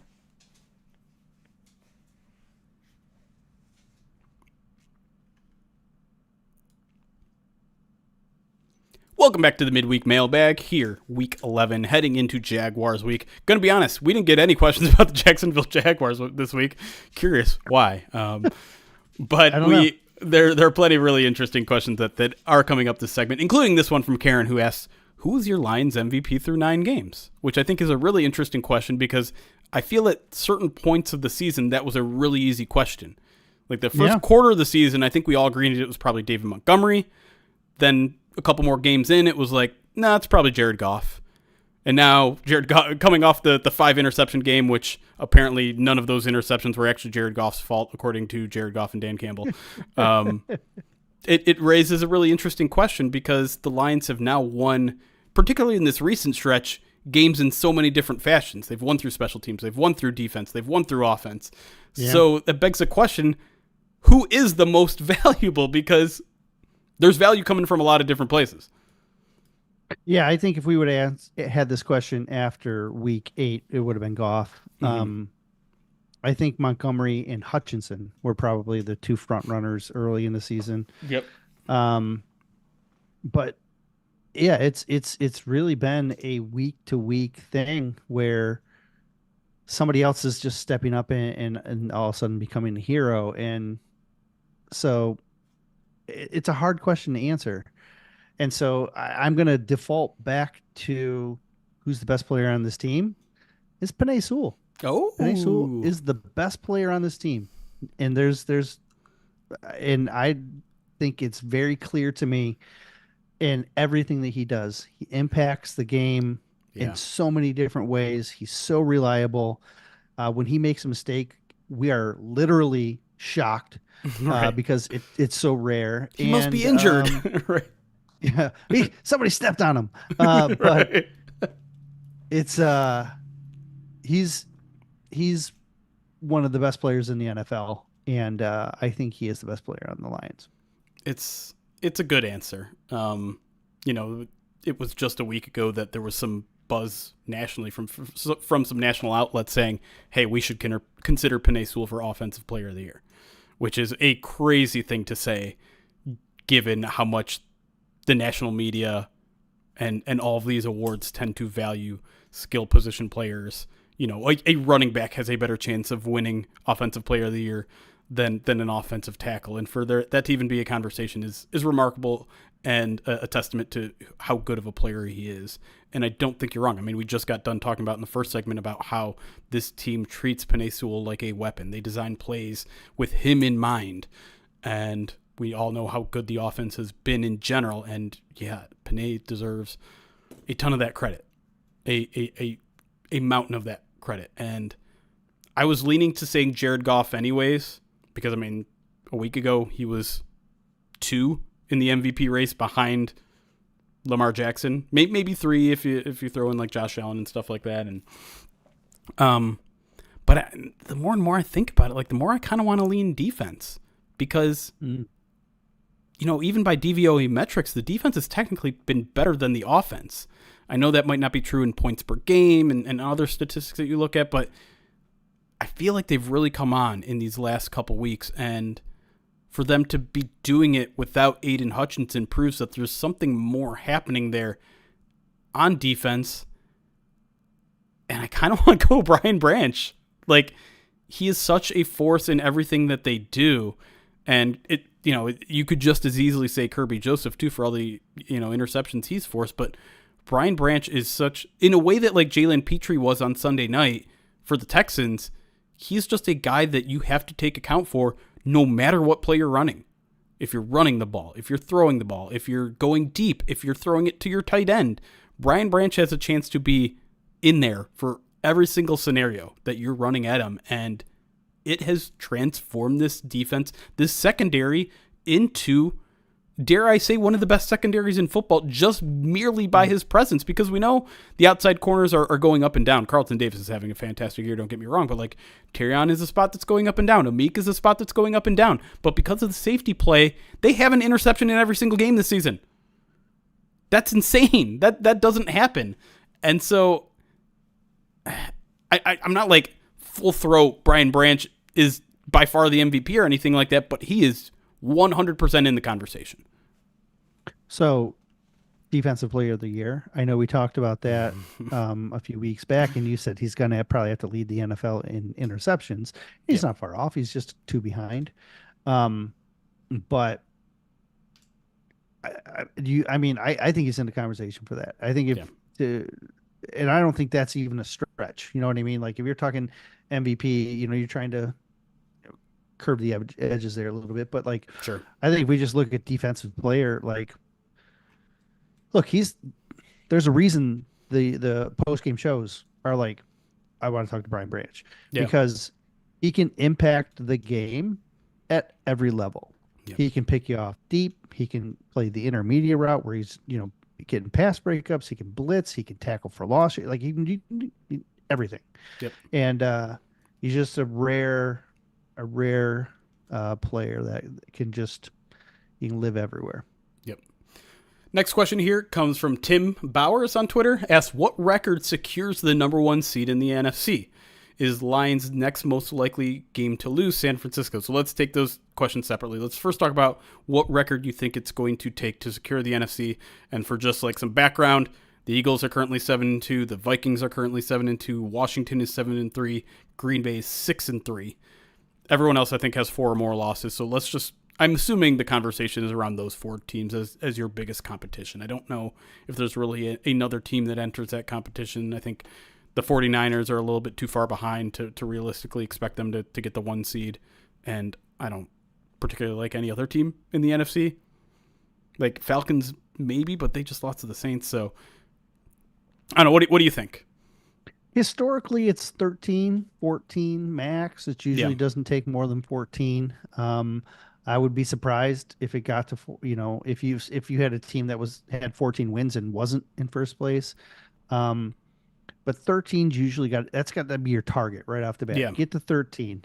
So go 5-3 down the stretch here. And I think people would be disappointed if they went 5-3 down the stretch, to be honest. But 13 games, because a lot of these teams are going to play each other too, right? Yeah. Like the Washington Vikings are going to play right? Washington and the Eagles are going to play each other. Lions are going to play Vikings and Packers again. And so there's going to be some just attrition by the way the schedule plays out. So it's probably 14 probably get you first place. 14 I think is a guarantee. I'll go far as say that 14 is going to guarantee you. 13 might. Washington to me is the most interesting of the crew. They do play the Eagles twice, so that's good for the Lions, right? I think you probably hope for a split there, considering both teams are where they are right now. Maybe you hope Washington beats the Eagles twice, but here's the thing. Here's Washington's schedule outside of those 2 Eagles games.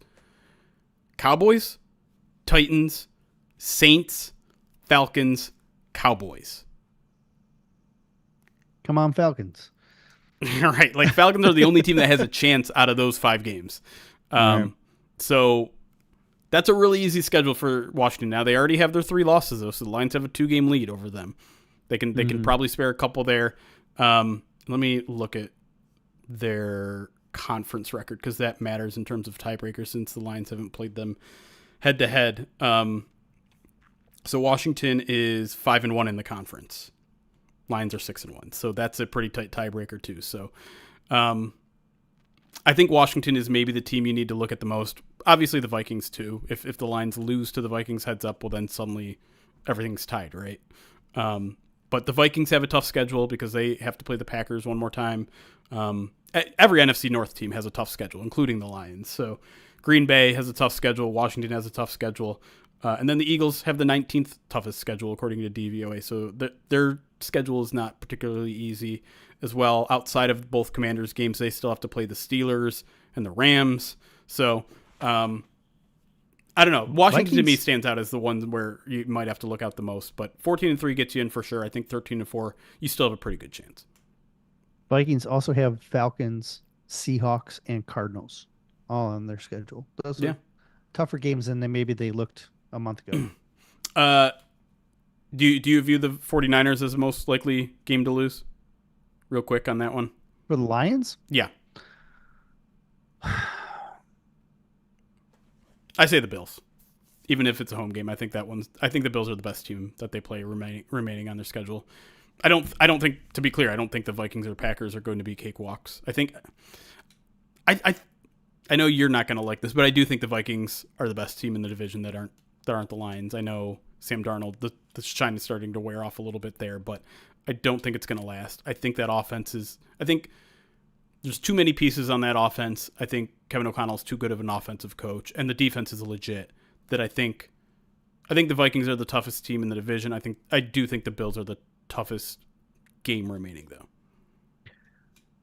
Like, I think the 49ers could be healthy, and it's at home, and at home for San Francisco. In San Francisco, yes. Yeah. And they may need the win to start getting in the wild card. And so there seems to be a lot of things stacked up against the Lions in that game. At the same time, the Lions are going into that game with revenge on their mind. Yeah. And if they have an opportunity to kick them out of the playoffs. Whew. Yeah. And it's tough to bet against the Lions in prime time. They win 80% of their primetime games under Dan Campbell. So, maybe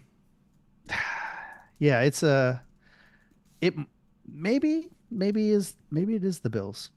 They're a good football team. Yeah, there's four games that I'm looking at that I'm like, I think are tough. Yeah. But you win one or two of them, and that one seed should be locked up. All right, next question here comes from Nate Simmons. Asks, how does the potential return of Iffy and Mosley affect the secondary rotation? Will we see either of them slide inside more? This is a question that I think is fascinating because, when we heard last week that those two were returning to practice, I think we were both like, wow, that's an embarrassment of riches in the secondary, but those two guys might not even play, right? Right. I think we talked a little bit last week about Iffy and, considering the way he finished the season, considering the dynamic play that he brought them, the disruptive play that they brought him, maybe there's a way to fit a third safety in there because you don't want to take either of those other safeties off the field. They're both playing so Correct. well. I think the outside corners are locked. The safeties are locked. You're talking about competition at the nickel. Mosley is going to give Amik the biggest competition at the nickel.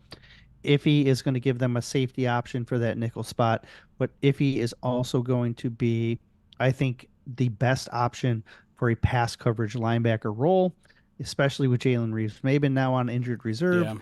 Yeah. Iffy has a clearer path to like a situational, big body coverage, blitz type guy, and especially like the Lions, since Hutchinson went down, the Lions have blitzed more than anyone else in the NFL, and so that's bread and butter for Iffy. And so if you get him back, I think you plug him right in at the linebacker level, let him take over the snaps Jalen Reeves was getting, which is like, and it could be 12, 15, 18 snaps a game, depending on the opponent. Yep. And you blitz them half of those and let them see if we can get home. Yep. I don't have anything to add there. That was pretty much what I was going to say as well. But we'll see. They still have 2 weeks to even make a decision on him. So both those players. So we'll see. Between the numbers, Anthony on Twitter asks, halfway through the season, contract extension, stock up, stock down. And not just for the Holmes draft picks, which I'm assuming we're talking about the 2022 draft class. So Hutchinson, Pascal, J-Mo, Kirby, Malcolm. But vets like Carlton Davis, Kevin Zeitler, and even Alex Anzalone. Anzalone still has one more year, right? I think. Anzalone is through 2025. Yes. Okay. Yeah. So he's still one more. I'll give you a name, and you, because I got the expiration contracts here. Yeah. So Zeitler, yes or no? Up? Yeah, his stock's up. Get him. His stock is definitely up. I think it's a very tough decision, though. I think the Lions need to draft a guard next year. Yeah, I re-signed him for 1 year. It's up for me. I 100% want to bring him back for another year. 100%. Carlton. Man, last week I would have told you, I don't know.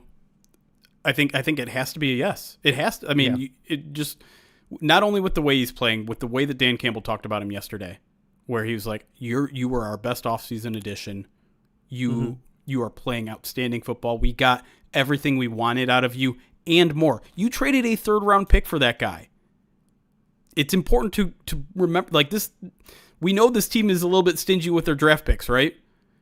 And so if they're trading a 3rd-round pick for a guy, I think the original plan was we're going to extend you. And if Dan Campbell is going out there and saying we're getting more from him than we expected, he's sticking around. I agree. Levi. Oh, man. That's a really tough one because obviously his stock is up from what we expected. Yep. But you got to make. I mean, I think the hope is that you bring him back cheap because it's going to be hard for him to test the market and get something big based on 4 years of mostly nothing until this year. So I think you still bring him back, but you just hope he takes something cheap. Marcus Davenport. No. Yeah, I'm fine. I'd rather see what Za'Darius does and maybe bring Za'Darius back. Again, if I'm re-signing Marcus Davenport, you're talking about minimum base salary with game contracts and bonuses. That's the type of contract. And all of them being not likely to be earned, so they're not even going to hit the cap this year. Right. Do we want to include draft picks like Derek Barnes? Yeah. Okay. Derek Barnes. Stock down, but I think going into this season, the plan was probably to re-sign him. Mm-hmm. I think it might be cheaper to re-sign him, which means it might be more stock up easier. Yeah. Iffy. Stock down. Unfortunately, I don't. It's not only the injuries; it's the fact that you have two safeties that are balling out. Yeah, like he's gonna have to light the world on fire here in the back half to show me something. Yep. Khalil Dorsey. Stock up. They love him as a gunner. I think he's an easy bring back. Yep. Vildor. Ooh. I think they like him too, honestly. Like if they can bring him back cheap, I think the answer is yes. His contract this year was 1.5. Yeah. I don't know if you give him that much of a raise. You'd probably try to give him something similar. 1.8. There you go. Honestly. Mosley. TBD. Yeah, heavy contract, and same thing as Davenport. I'd say probably heavy not. Incentive. Yeah. Unless something happens, I think probably not. Kaminsky is also probably not. It's tough. They love you want depth there. But I think Pascal is kind of taking that crown, and you add someone else that's a little bit younger next year. Kyle Pecco? No. You can get younger. Just a guy to me. Yeah. Skipper. You probably bring him back. I mean, at least for training. Again, camp. At this point, you're talking about minimum contract guys, right? I mean, but let's also be clear. Like, number one priority next offseason, we didn't even mention him because he's not due a contract, but you're going to extend him. Aiden? Oh yeah, I didn't bring him up because All right. There's only 3 more guys. Ben Neiman. No. I think they had high expectations and then they backed off what they were doing with him. Yeah. Nowaski basically jumped him. Last two were fun. I'm going to combine them together. Tim Patrick and Allen Robinson. Yeah, I think you could probably bring them both back, but I think Tim Patrick for sure. Yeah. Yeah. I think Tim is a guy you might re-sign It's like a 2 year. at the end. Yeah. Like Yeah, I think that's sensational value. Allen is just getting old, yeah, but I think he'd get a flyer with no guarantees. right. But that's kind of that's what both of them are on right now. So Can um, can we talk about Kirby Joseph a little bit? please. Because I feel like I felt like going into this year it was maybe going to be a 50-50 split. Stock is certainly up though, right? Like Way up. but the question is, are you willing to pay both safeties, like top end safety deals, back to back years, or Well, yeah. The nice thing is you're not. You got a couple years before Yeah. you have to make that decision. Do which you is wait a nice. year on Kirby? Because next I offseason would be generally when you re-extend a guy, even though he's going into a full year still under contract in 2025. I think with this draft class, with the Pascal, with your Hutchinson, JMO, with Hutchie, make that deal. JMO, I think you wait. Pascal, I think you wait. Kirby, I'm on the fence about. I think you go kind of either or. Um, yeah, I'm 50-50 on when. I Yeah. do think it is something they're going to want to get done though, because you rely on turnovers so much, and Right. he's got 14 in his first 2.5 years, so that's Yeah. massive. All right. Last question here from K. Elliott Battle asks, have we truly grasped how good the Lions have been in the last 4 weeks without Aiden? They faced the number 1, number 2, number 11, number 12 defenses in DVOA and averaged 33 points per game, with 3 of those on the road. I was talking about this a little bit, I think during the podcast, or maybe it was during our POD Direct video. The Lions resume is pretty outstanding right now. And very much including the last 4 weeks without Aiden, right? Titans game notwithstanding, you go and beat 2 divisional foes on the road. You go and beat the Texans on the road during Jersey night drop, during Sunday night football. Now, I do think there's been a little bit of offensive regression that's happened over this course, but part of it is you're playing really good defenses.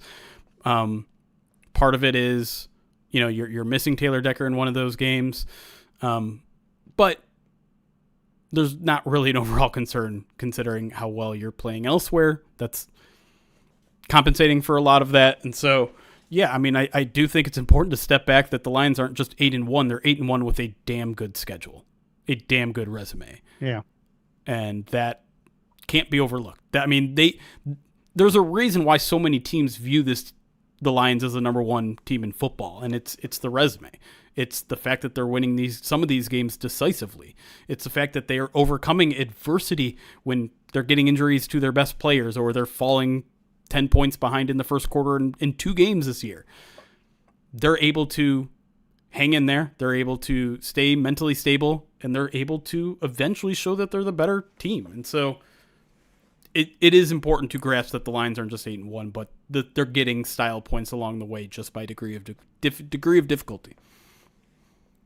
Yeah, I think when we look back at this season, it's going to be one of just an eclectic way of winning, right? Mm-hmm. You're just finding so many different ways to do it, so many different contributors. It's a 3-year depth build with this roster that is paying out unbelievably. You lose your best deep player on defense, and you expect regression, and you don't. And there really hasn't been that much regression. Other people step up, and you can lose guys for a game and overcome it. You can lose top end starters for a game and you lose Taylor Decker, and then you're going up the best pass rushing defensive line in the football, and you find a way. And that's really been what it's been. This year has been about. And in the moment, we're like, holy cow, they won again. And on to the next one, and head down, focused and trying to, you're getting excited in the moments, but it is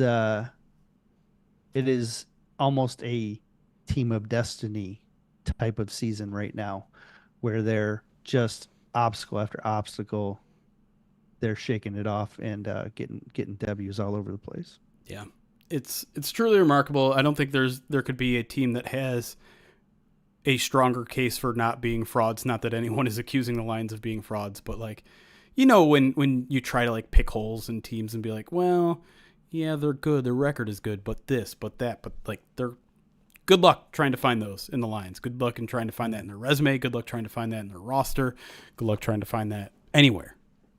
This team is legit, and yeah, we shouldn't be taking it for granted that they just went through arguably the toughest part of their schedule and unscathed, undefeated in the toughest part of their schedule. I mean, I guess you could make an argument for the last 5 games of the season. You got Packers, Bills, Bears, Vikings, 49ers. That's a pretty tough stretch, 4 out of those 5 games, but they're going to be favored in all those games. Yeah, I think so. And the nice thing is they're returning guys that are injured. Yep. And in this 3-game stretch, you're going to be able to incorporate these guys back into action, figure out the best way to use them, and figure out how to maximize this. You made that trade for Darius Smith. You didn't worry about trying to push him into action. Yep. Well, because now you're going to work him in over the next 3 games and figure out how to maximize him. And so these next 3 games are going to be when they really start to tune up for the final 8 games of the season. Yep. All right. That's going to do it for this edition of the Midweek Mailbag. As a reminder of all the stuff coming your way down the pike, audio and otherwise, we're going to have the return of the Purview podcast with Chris and the gang coming later this week.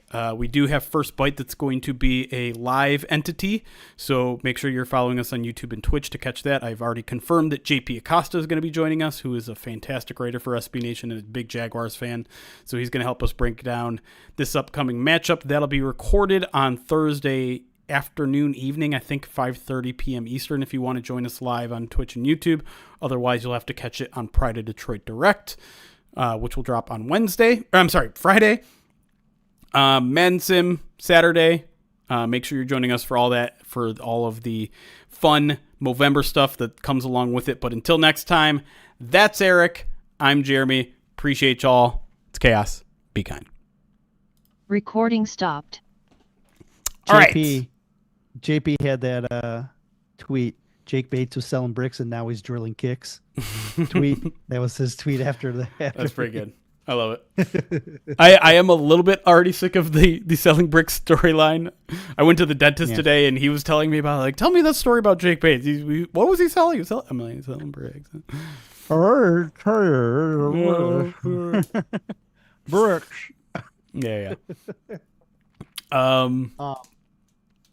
But I mean, it is. I slipped in another. They're going to have 3 easy games to get them ready for their last 8, and you just kind of brushed that off. I think I was reading through alerts because we got a couple more donations in here. I want to clarify something because I don't think I did on the podcast because I saw a couple people in the chat. Za'Darius is signed through next season, but his contract is not very team friendly. So what I was implying was a restructure of a Za'Darius contract as opposed to a retaining or bringing back Davenport. That's what it was. It was he's got a it's like he's going to have a lot of dead money potentially if they retain him. So that's really what I was implying was a restructure. I didn't articulate that properly. $25 donation from Anonymous says, please write on your face, I can't grow facial hair and this thing on my face is really a family of spiders. Or just draw a spider. There you go. I drew a spider. I don't think I can fit all that on my face. And then our good friend Charizard Boner, $25 says, write DC Boys on your face. Which I'm not going to get into, but okay. I do want to talk about the Za'Darius Smith contract a little bit because I'm gonna pull it up. I think it's worth. I haven't even looked at it since he. I'll bring it up on screen too, so everyone can look at it. Over the cap, Za'Darius, Za'Darius.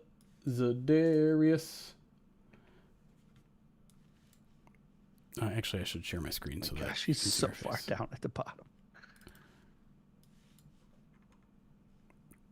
Okay. So this is what you're talking about. Like all of these. Yep. Well, I mean, so the cap hit is actually not bad, but No, it's the dead money the year after that I'm Right. talking about. This So if 5.2 they, million.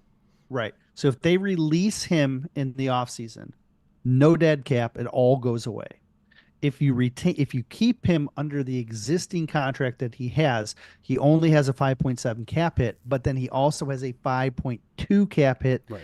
in a void year the year after when he isn't even going to be on the team anymore. So by keeping him next year, you are assuming that 5.2 in 2026, which is what I don't think the Lions are necessarily going to want to acquire. Right. Now they may, but Yeah. you're essentially getting him for 10.9 million for 1 year.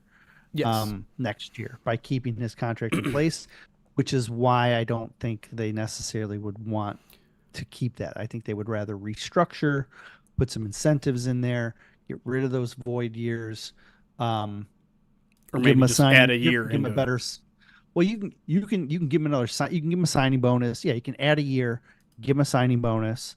You can give him game bonuses. You can give him, like goal bonuses as well. Like there are things that you can do that they've done in a lot of in some other contracts, like Davenport's, Yeah. where those appreciated. Yeah. And I think that last part is key because The other last few teams haven't made him feel appreciated. right. There's been rumblings that Zadarius Smith has character issues, character flaws. And when I looked into those claims, what I found was they were almost all contract disputes. That's it. It was him, is exactly what you just said. Him not feeling appreciated where he was. And so I think there's a very good chance even he goes into next year saying, hey, I don't want to play on this contract. Let's figure something else out. And we'll see if the Lions are going to be up to that. They may not be. But yeah, the important part is this option bonus that you're talking about that kicks in the seventh day of the new year. So like March 19th or something like that. Something right? like that. If the Lions cut him before then, like you said, the base salary is not guaranteed. You cut him before this option bonus kicks in, before the signing bonus kicks in, all this other stuff. Nothing on the books. So if it doesn't work out this year, it's like, he was okay, but we're looking elsewhere. You cut all that. But if you're like, okay, let's keep him on the roster, you don't have to come up with a new contract by that option bonus deadline, but that essentially buys you time to come up with a new contract, right? You say, okay, we're committed to you. We're going to give you this option bonus, but let's try to figure things out after that, whether we add another year so that, when you're off the team in 2027, you're only on the hook for these two option bonuses, which, what is that? Basically $3.5 million in dead money in 2027.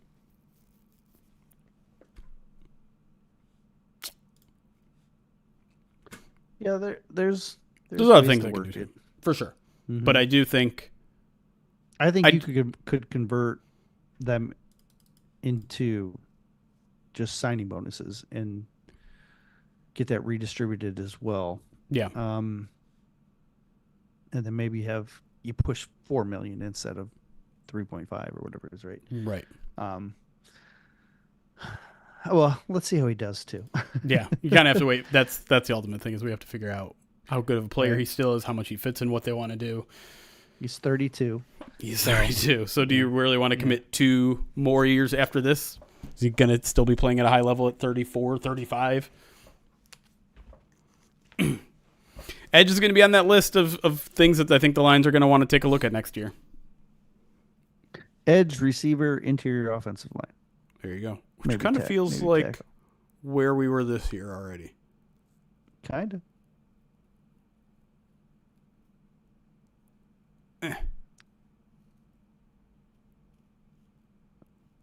There we go. All right. By the way, Charizard also resubscribed for 23 months. Thank you, buddy. Appreciate it. And I think we're all caught up on questions and alerts and donations, which means we have maybe a little bit of time here to answer your guys' questions, if you have anything. But it's been awfully quiet in the chat. Did you guys already leave? Did you all go?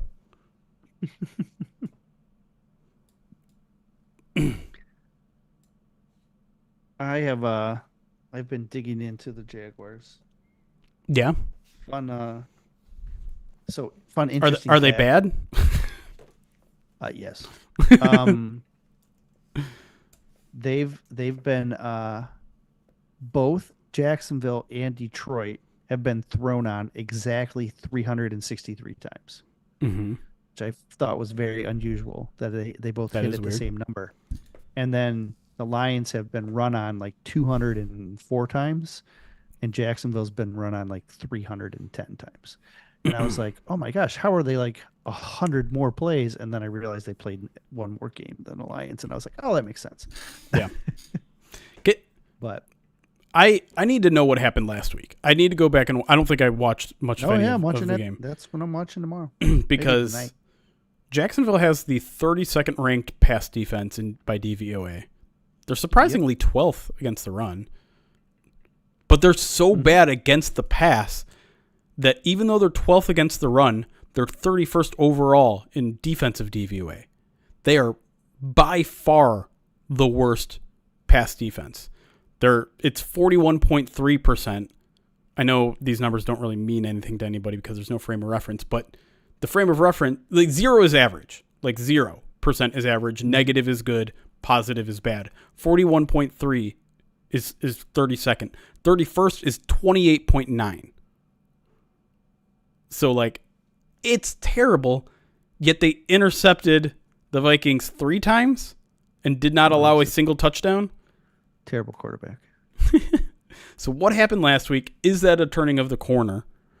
Because otherwise, like, there are some things that they're okay at. Like I said, 12th DVOA in stopping the run. Offensively, I don't get it because they're 16th in DVOA, 18th in pass, 15th in run. I do think maybe I'm one of the last stragglers outside of Jacksonville that thinks Trevor Lawrence is a good quarterback. I don't know if we're going to see him this week. I was going to say, I don't know if we're going to see him. The way things were trending last week with people suggesting he might be out for the year, but he was like limited in practice, right? Like, he wasn't not practicing, wasn't he? He was hurt and then played through it. It's eerily like Will Levis, where he was hurt, got hurt, returned and played, and then the injury that he had from before cropped back up enough to cause him. But even last week he was practicing, right? Am I making that up? I don't think he did last week. I don't know. I thought he was. Let me double check. So I haven't. Okay, I've just looked at history, and he was limited all week. Well, I don't know. It's his non-throwing shoulder, which is also kind of weird. Right, but the non-throwing shoulder, like, one, you don't want to get hit, right, and then 2, it does throw you off a little bit. Now, I've just done my like history, and where I've gone back and looked at the coaches and their influences, and I've just looked at like some of the statistical breakdowns. I haven't done like a deep dive into the schemes, and I haven't watched the game yet.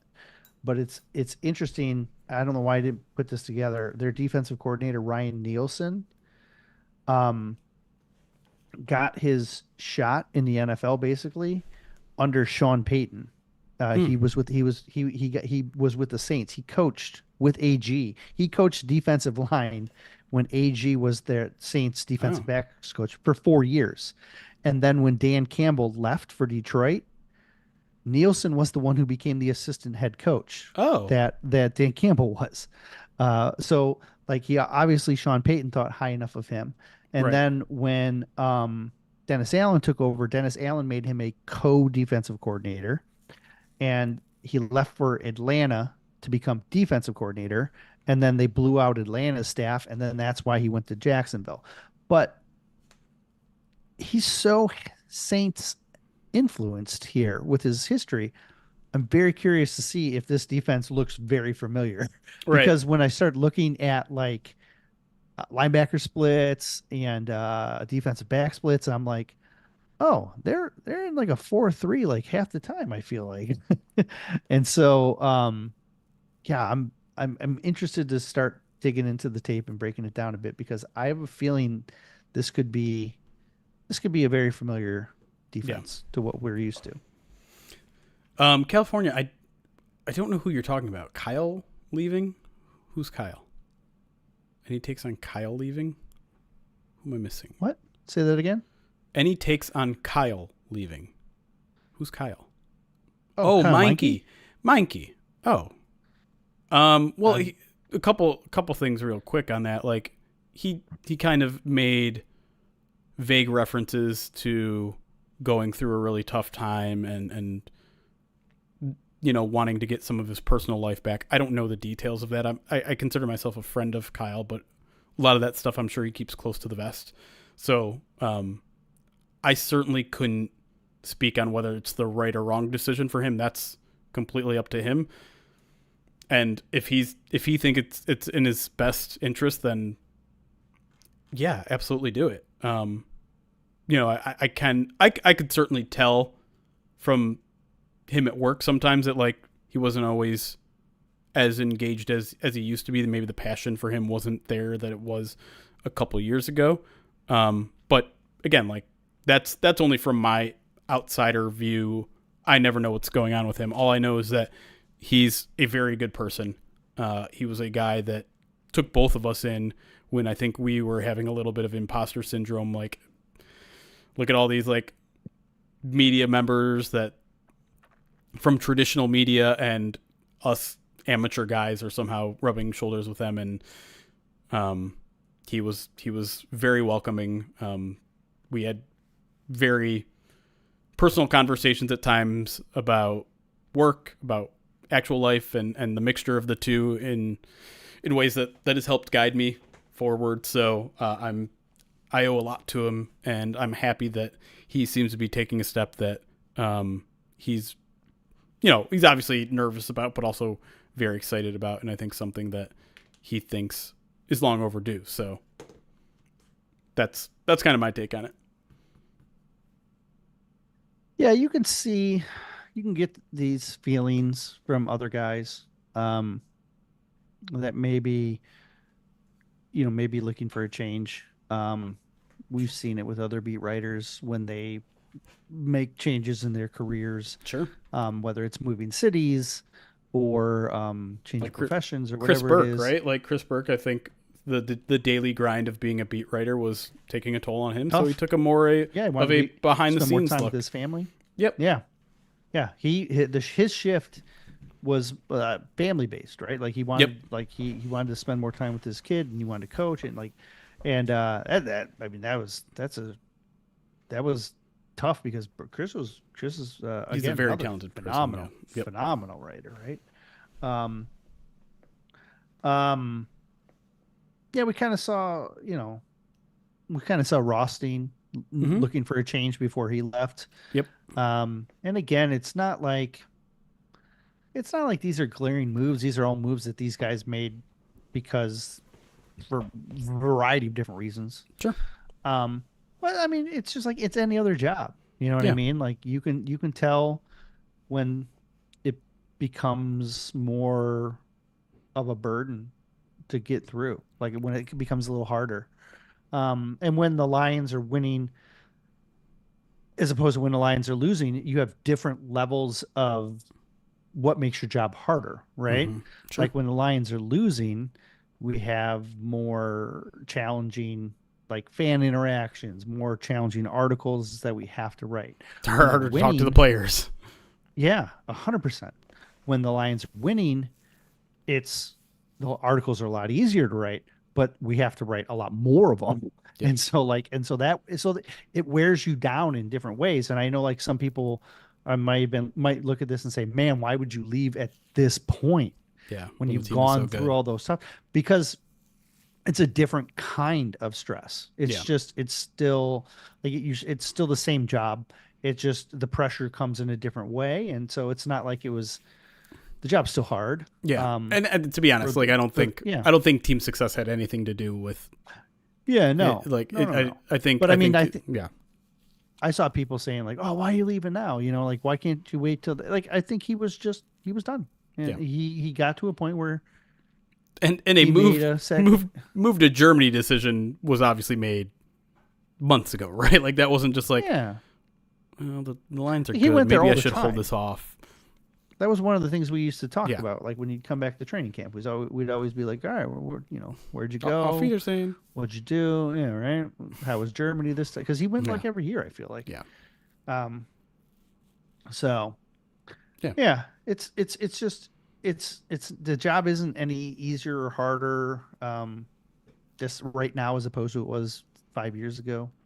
I mean, for us, it's probably easier, to be honest. Because I think it's easier for us as fans, but for a traditional beat writer, it's still grind.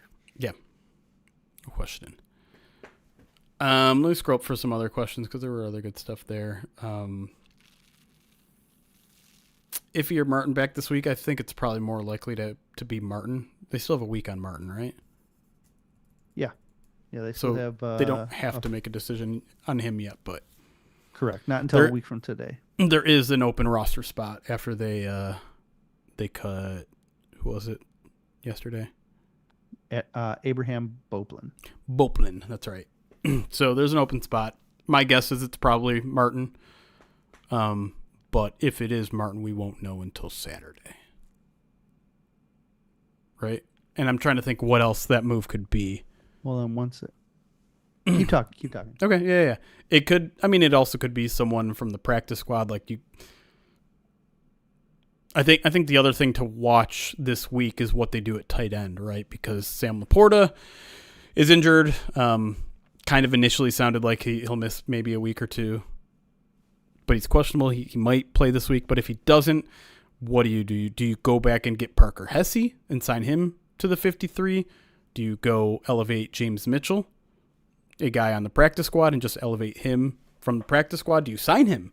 I imagine you probably don't. You probably don't sign someone, right, to the 53 necessarily, because you don't expect Sam Laporta's injury to be a long-term thing, and you already have two other guys on the 53. But it's something to keep an eye on this week, because I'm not so convinced, given the team's conservative nature with injuries, that we're going to see Sam Laporta this week. You're muted. Thank you. What's interesting is Jacksonville is 32nd in DVOA versus the tight end. And so, game, yes. So does that mean you can just like elevate James Mitchell and call it a day and be okay with it? Or is it we want to take advantage of them, that being a weak spot, and really like drive it home? I don't think they're going to necessarily have to use that as a weak spot. I think you could have once a year, you have a Brock Wright day. This could be your Brock Wright day. True. So yeah, I do expect them to take it slow. My guess could be James Mitchell time. There you go. What's worth, Jags pass defense or Titans special teams? Titans special team is worse. Yeah, probably. That was pretty brutal. Gibbs Texas route day, asked Alien. Every day. Every day. Texas day. You don't need any team. It doesn't matter what the team is, who the team is. Run that on them all day.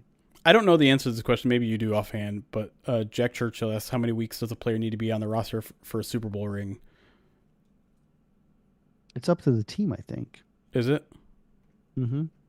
Because the team can give them to practice squad players, which I fully assume the Lions would do. Yeah. The way they talk about this roster, they talk about it being a roster of 69, not a roster of 53. And everybody contributes and everyone does it. Like, I fully expect everyone to get one.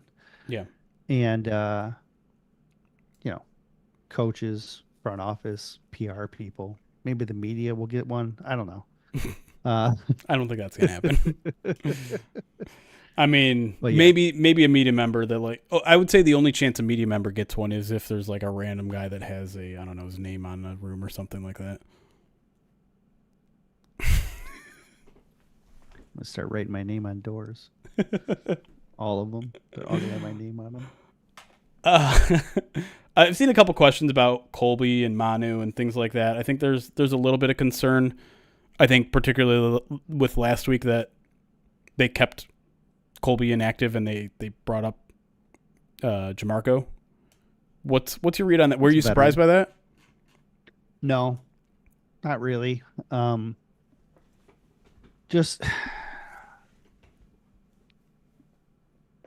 think they like him, or they want him to be at tackle. Colby, and I think Colby at tackle. And I don't think they believe he's ready to play a tackle. I mean, and so that's very, very clear that they feel that way. Right. Because right now, I don't think they feel the need on the inside to need his depth on the inside. You know what I mean? Yeah. You have two backups that are clearly ahead of him on the inside. Yeah, they like Yodi. And so I think Colby being on the 53 is we believe in you. We want to develop you. We think you're going to be good down the road, but we need a veteran who we can count on to do X, Y, or Z. I was a little surprised to see Jamarco as the sixth OL. I thought that would be Aushika. But whatever. It's fine. I'm also surprised he only played one snap. I think he was in there a second time, but maybe there was like a pre-snap penalty or something. Because I could have sworn he was out there a second time. I fully expected him to be on the field like a lot, 12 to 15 times. But I guess my follow-up there with Colby, though, is like how long is the leash at this point? Like, is the expectation for him to be OT3 next year? Yeah. I think they would have hoped he would have been it this year. Right. And but like a 2-year, but for a small school guy, a 2-year, like with Manu, we're looking at Manu going, he's 2 years behind. Right. This is essentially Colby this is year 2 of him being behind. And just like we expect Manu in year 3 to be ready to go, I think the expectations for Colby should be the same. It should be year 3. He should be a contributor. He should be better than Dan Skipper. They should be. But the ceiling is obviously considerably higher. At least they think it's higher for Gio, right? That's so why they're thinking year 3 might be Gio's starter. Like that's a possibility. I mean, I don't think they're like, all right, let's write this in pen. 2026, Giovanni Manu starting right tackle, starting left tackle, whatever. Like I don't. I'm gonna speak out of turn here, and this is nothing that we've had any indications about, but it wouldn't surprise me at all if he's just tackle this year, and then starts getting guard next year, and then he's your starting right guard in 26. Ooh, it's a big ass guard. Yeah, it's Vitae. It is. Yeah. Put those two. Put him next to Sewell. Yeah. I think it would be. It'd be interesting to watch. But yeah, if he's OT3, great. It's so hard to develop offensive linemen. Yeah. I am perfectly comfortable just stashing guys to try and develop them, even if you're trying to develop them into rotational roles. Right. That's totally fine with that. Because you have the biggest man crush on Hank Fraley.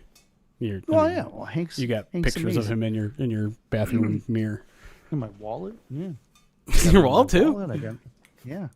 Just right in front of the kids is screensavers on my phone, on my computer as well. I mean, it really is interesting because we even said on this podcast already that like the Lions need to draft an interior offensive lineman. And I still do think that's true, but it's interesting 100%. How many developmental guys they have on the 53-man roster that do have like starter ceilings, right? Christian Mahogany, starter ceiling. Giovanni Manu, starter ceilings. I would even say Colby Sorzel, starter ceiling. 3 guys that they're essentially getting nothing out of right now, but could be part of the future plans in the starting lineup. Look at how often offensive linemen get dinged up and miss a week. All the time. You have to have 8, minimum 8 that can start, that can play, and so developing guys even for those backup roles, I'm perfectly fine with. It's the same thing with like developing more corners or having a capable reserve quarterback. Spending a 3rd rounder on a quarterback who may never play, cool. I don't care. Yeah. I want a capable option. You know what I mean? Like, sure. So offensive line, corners, quarterback, give me high level depth there. And those are vital, especially for what the Lions do. Interesting question here from California Lions on this topic. Says, if one of those guys ends up starting in year 3 or 4, what does it take to re-sign them? Aren't you just essentially paying a free agent offensive line starter at that point? Basically saying, like, haven't you lost one of the biggest benefits of drafting, which is playing your starters on a very cheap rookie contract? Sure. The deal is, if you are drafting a guy that is going to step in and play right away where you get the benefit of that rookie contract, you're spending a high draft pick. Yeah. How many high draft picks do you have? Right? You can't high draft pick that at every position. So at certain positions, you're going to have to take a guy on day 3 and spend a couple years developing them and then try and get them up to starter level skills. And so offensive line is already really challenging as it is to learn. Would I be happy if they drafted one in the 1st round? 100%. 2nd round, great. I'm fine with either. But at the same time, I understand the strategy of using late round picks, having the space to develop them for depth. Yeah. Because this team is surviving right now because they have so many depth options.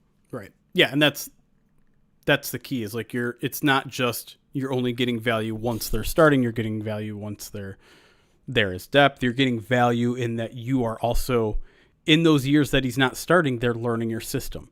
They're developing, right? If you pull out a free agency, some dude, there's no guarantee he's going to be a great fit. He's going to be a good starter. But if you develop him for years in your system, you're going to have a pretty good idea of where he's at, what he's going to give you on the game day, how much he's going to be able to handle game plans you throw at him, things like that. So I understand the question, and I think there is at least a little bit of truth to it, but you're right. Like, you're at a point where you don't have the draft capital, you don't have the open spots on your roster where you're going to be able to tackle every position you want with a 1st or 2nd round pick. Just don't work that way anymore. Jack Churchill asks, do you think Vaki has a chance to slip into safety 3 if he walk? No, because they love him at running back. Yeah. And I think he has a better chance of being running back 3 than he does safety 3. Next year. I mean, he could, I would not be surprised. I don't know what Craig Reynolds' contract situation is like. I can't imagine he's signed very long. He isn't restricted, so it's going to cost a couple million if you put the tag on him. Right. So you're going to have to negotiate with him at this point. Yeah, I don't think there's any indication that they want Vaki on defense. Vaki is... And they like Brandon Joseph, too. You haven't even... Oh, yeah. Strickland. For people who didn't make it to training camp, you really didn't get to see the running back, Vaki, right? Yeah. Like, you saw it a little bit. A little bit in, what was it, preseason game 2, where they went to him like 6 times in a 2-minute drill, and he was just like... Oh, yeah. Right? I forgot about that, yeah. Yeah. But like the natural talent he has is just it lends itself to the offensive side of the ball. And then you add that it's neat because he's got pure hands like Gibbs, but then he's got more power like you saw in that tackle. So he's also got like that Montgomery, and so he's kind of that blend of both, right? Right. Like and so it's just it's a unique thing. And I think what separates him from Craig in my mind is I think Craig is very balanced. Yeah. And again, you can sub him for either guy and any situation, but he's kind of like there's a ceiling there. Yeah. Whereas I think Vaki, the The ceiling whole is not. jack of all trades, master of none type thing.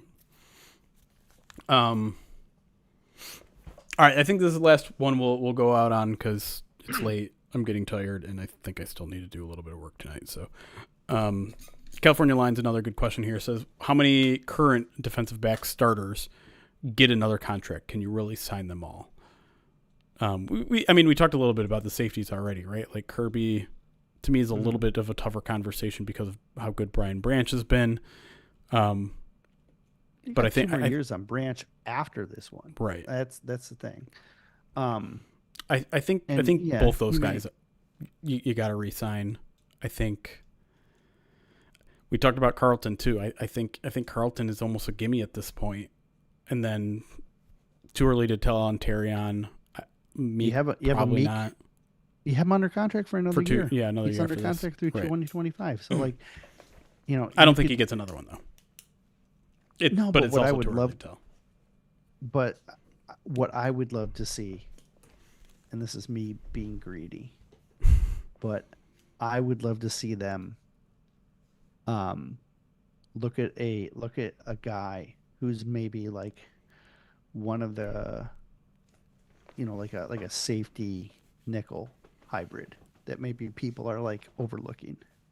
Like I think Brian Branch is going to stop people from sleeping on Malachi Starks, right? But like if he's the Georgia safety, and he see what you're but doing like, here. but I'm saying like if they sleep on him, if all of a sudden he starts dropping because of positional value and stuff, to draft a safety and put them in that nickel role, Yeah, just and draft your iffy replacement essentially. Right, and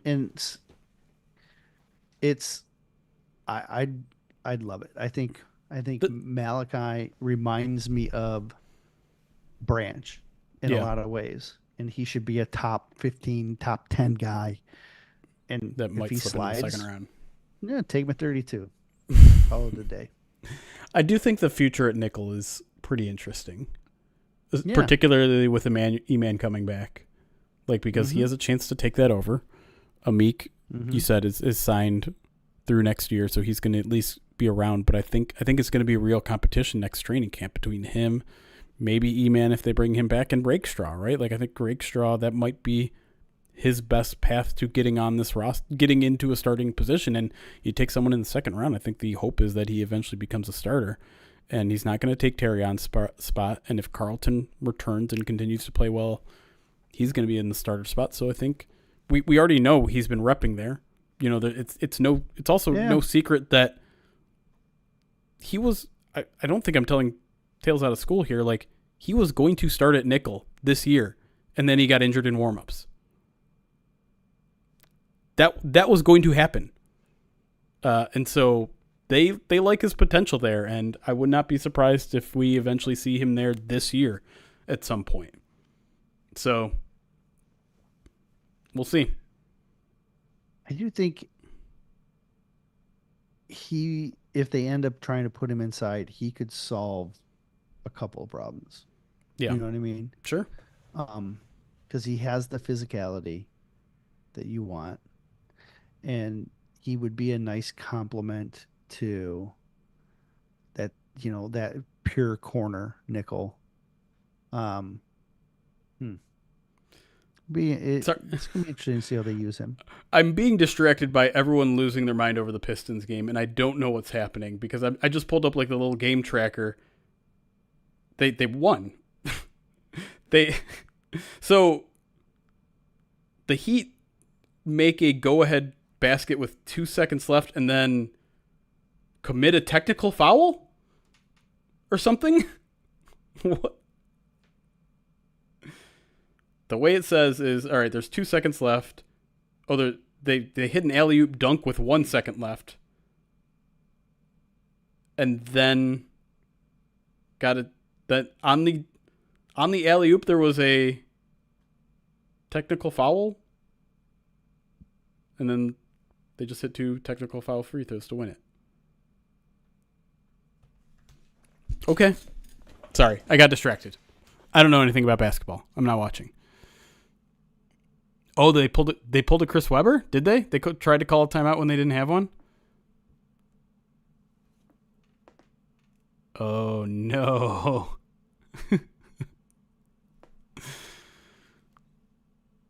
Bad memories. Oops.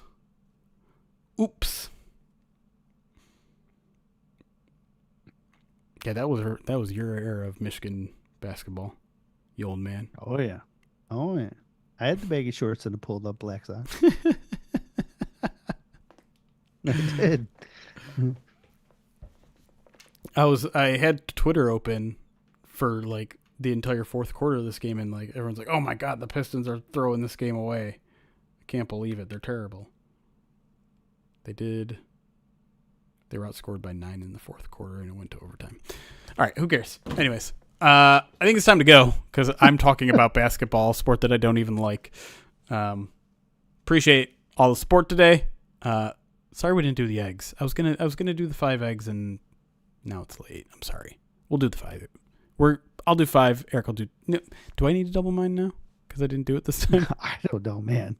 I'm doubling mine because it's fun for the kids too. Yeah, you're gonna have a firing squad. Double It's not incentive. gonna be as fun for me where I'm No, just throwing them at my own head. I'll do 5 next week.